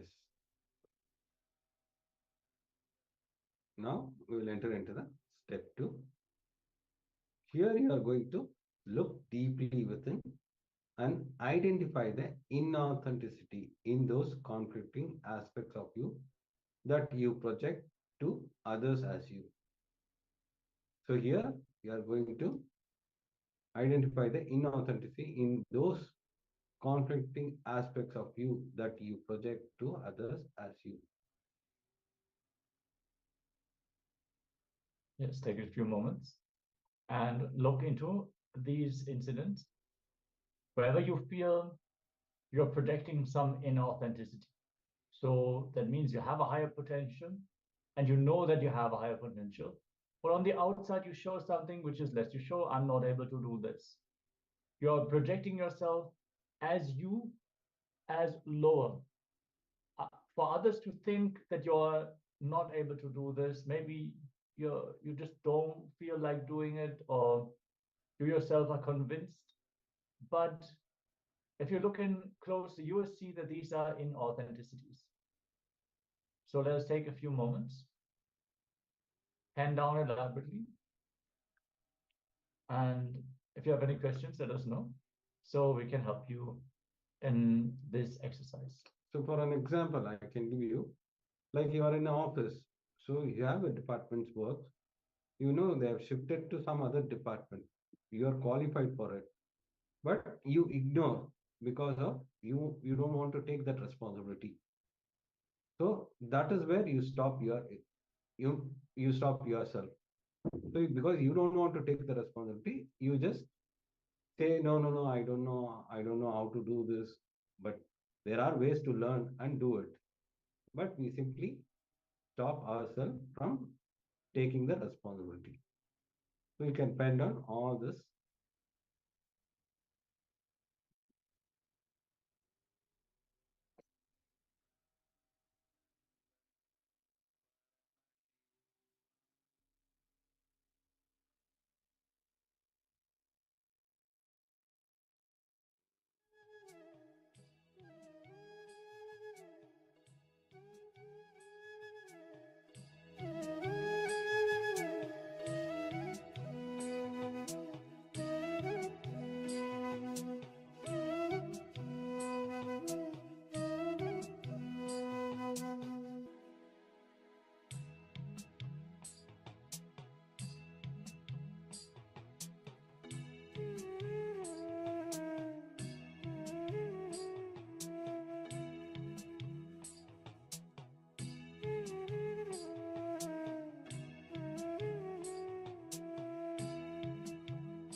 Yes. Let's now move on to the next step. In the third step, identify the words you utter about yourself to others, which are not according to the peak of your capacity. That is, what you think of as your capacity and what you project to others as the peak of your capacity. So sometimes you would show yourself in a way to others that you show that you can do something, but then afterwards you actually talk about yourself as lower than that. So Swamiji clearly shares we should never lower our image about ourselves. The moment we can project ourselves in a certain way on the outside, that means that is our possibility, that is our peak possibility. We should not withdraw from that. We should work to shift our inner image to align to that outer image that we have declared. So let us look in where we have already declared ourselves as higher, but then we utter words which do not align with this peak of our capacity. If you have any questions about this step of the process, we'll happily help you out. Let's enter into this exercise.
Yes.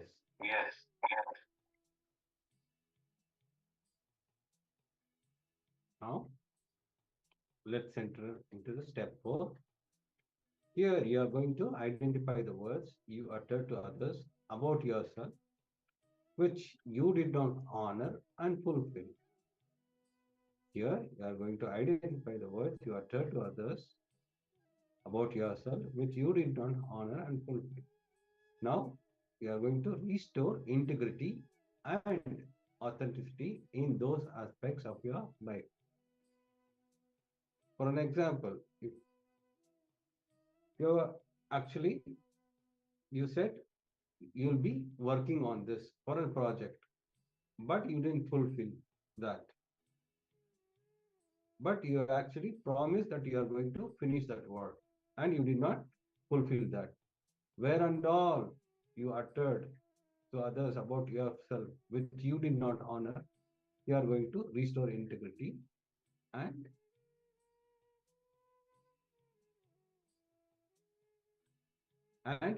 restore integrity and authenticity in those aspects of your life.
Yes. Now, if you have completed, let's enter into the power manifestation session. Yes, today we're manifesting the power of Sarvanyatta. Literally all knowingness. So in this power manifestation, we are going to project, we're going to have a page of a book open, and we're going to give you the page number for you to scan. So the power of Sarvanyatta is such that you can retrieve any information, can receive the answer to any question. And for example, we are going to have book pages. So we're going to tell you the name of the book and the page number. And you're going to use your third eye and find out what is the content of that page of the book.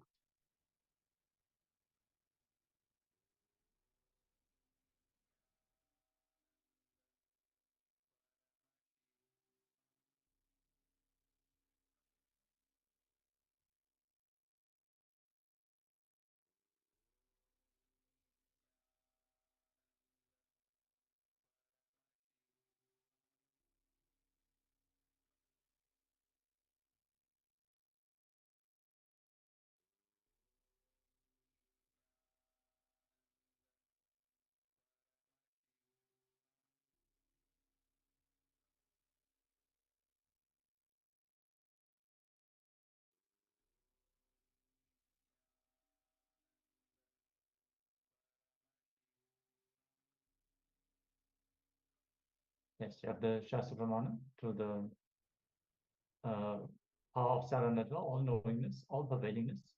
From the Spanda Karika, section 3, Vibhuti Spanda Sutra 3.7. In that, the translation goes, Anena dishte yata sarvajnatata tata svatmana adhisthanat sarvatrayam bhavisyati.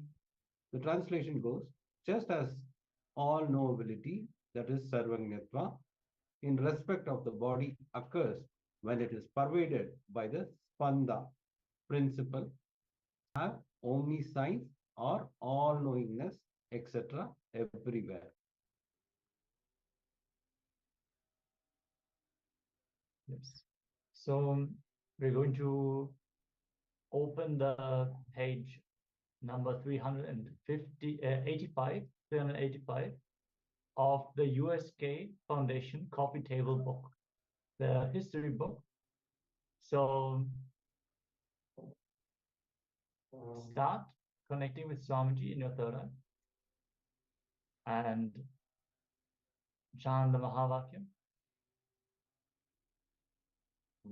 Om Nithyananda Paramashivoham. Om Nithyananda Paramashivoham. Om Nithyananda Paramashivoham. Connect to Swamiji and let him reveal what is the content of the page number 385 of the coffee table book. Keep chanting the Mahavakyam and then share what all information you have received, what is the content of that page, before we are going to show and read out the page on screen. Let us continuously chant the Mahavakyam and enter into this round of the power manifestation.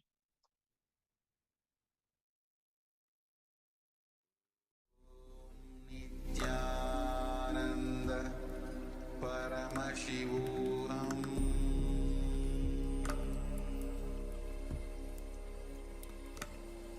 Om Nithyananda Paramashivoham.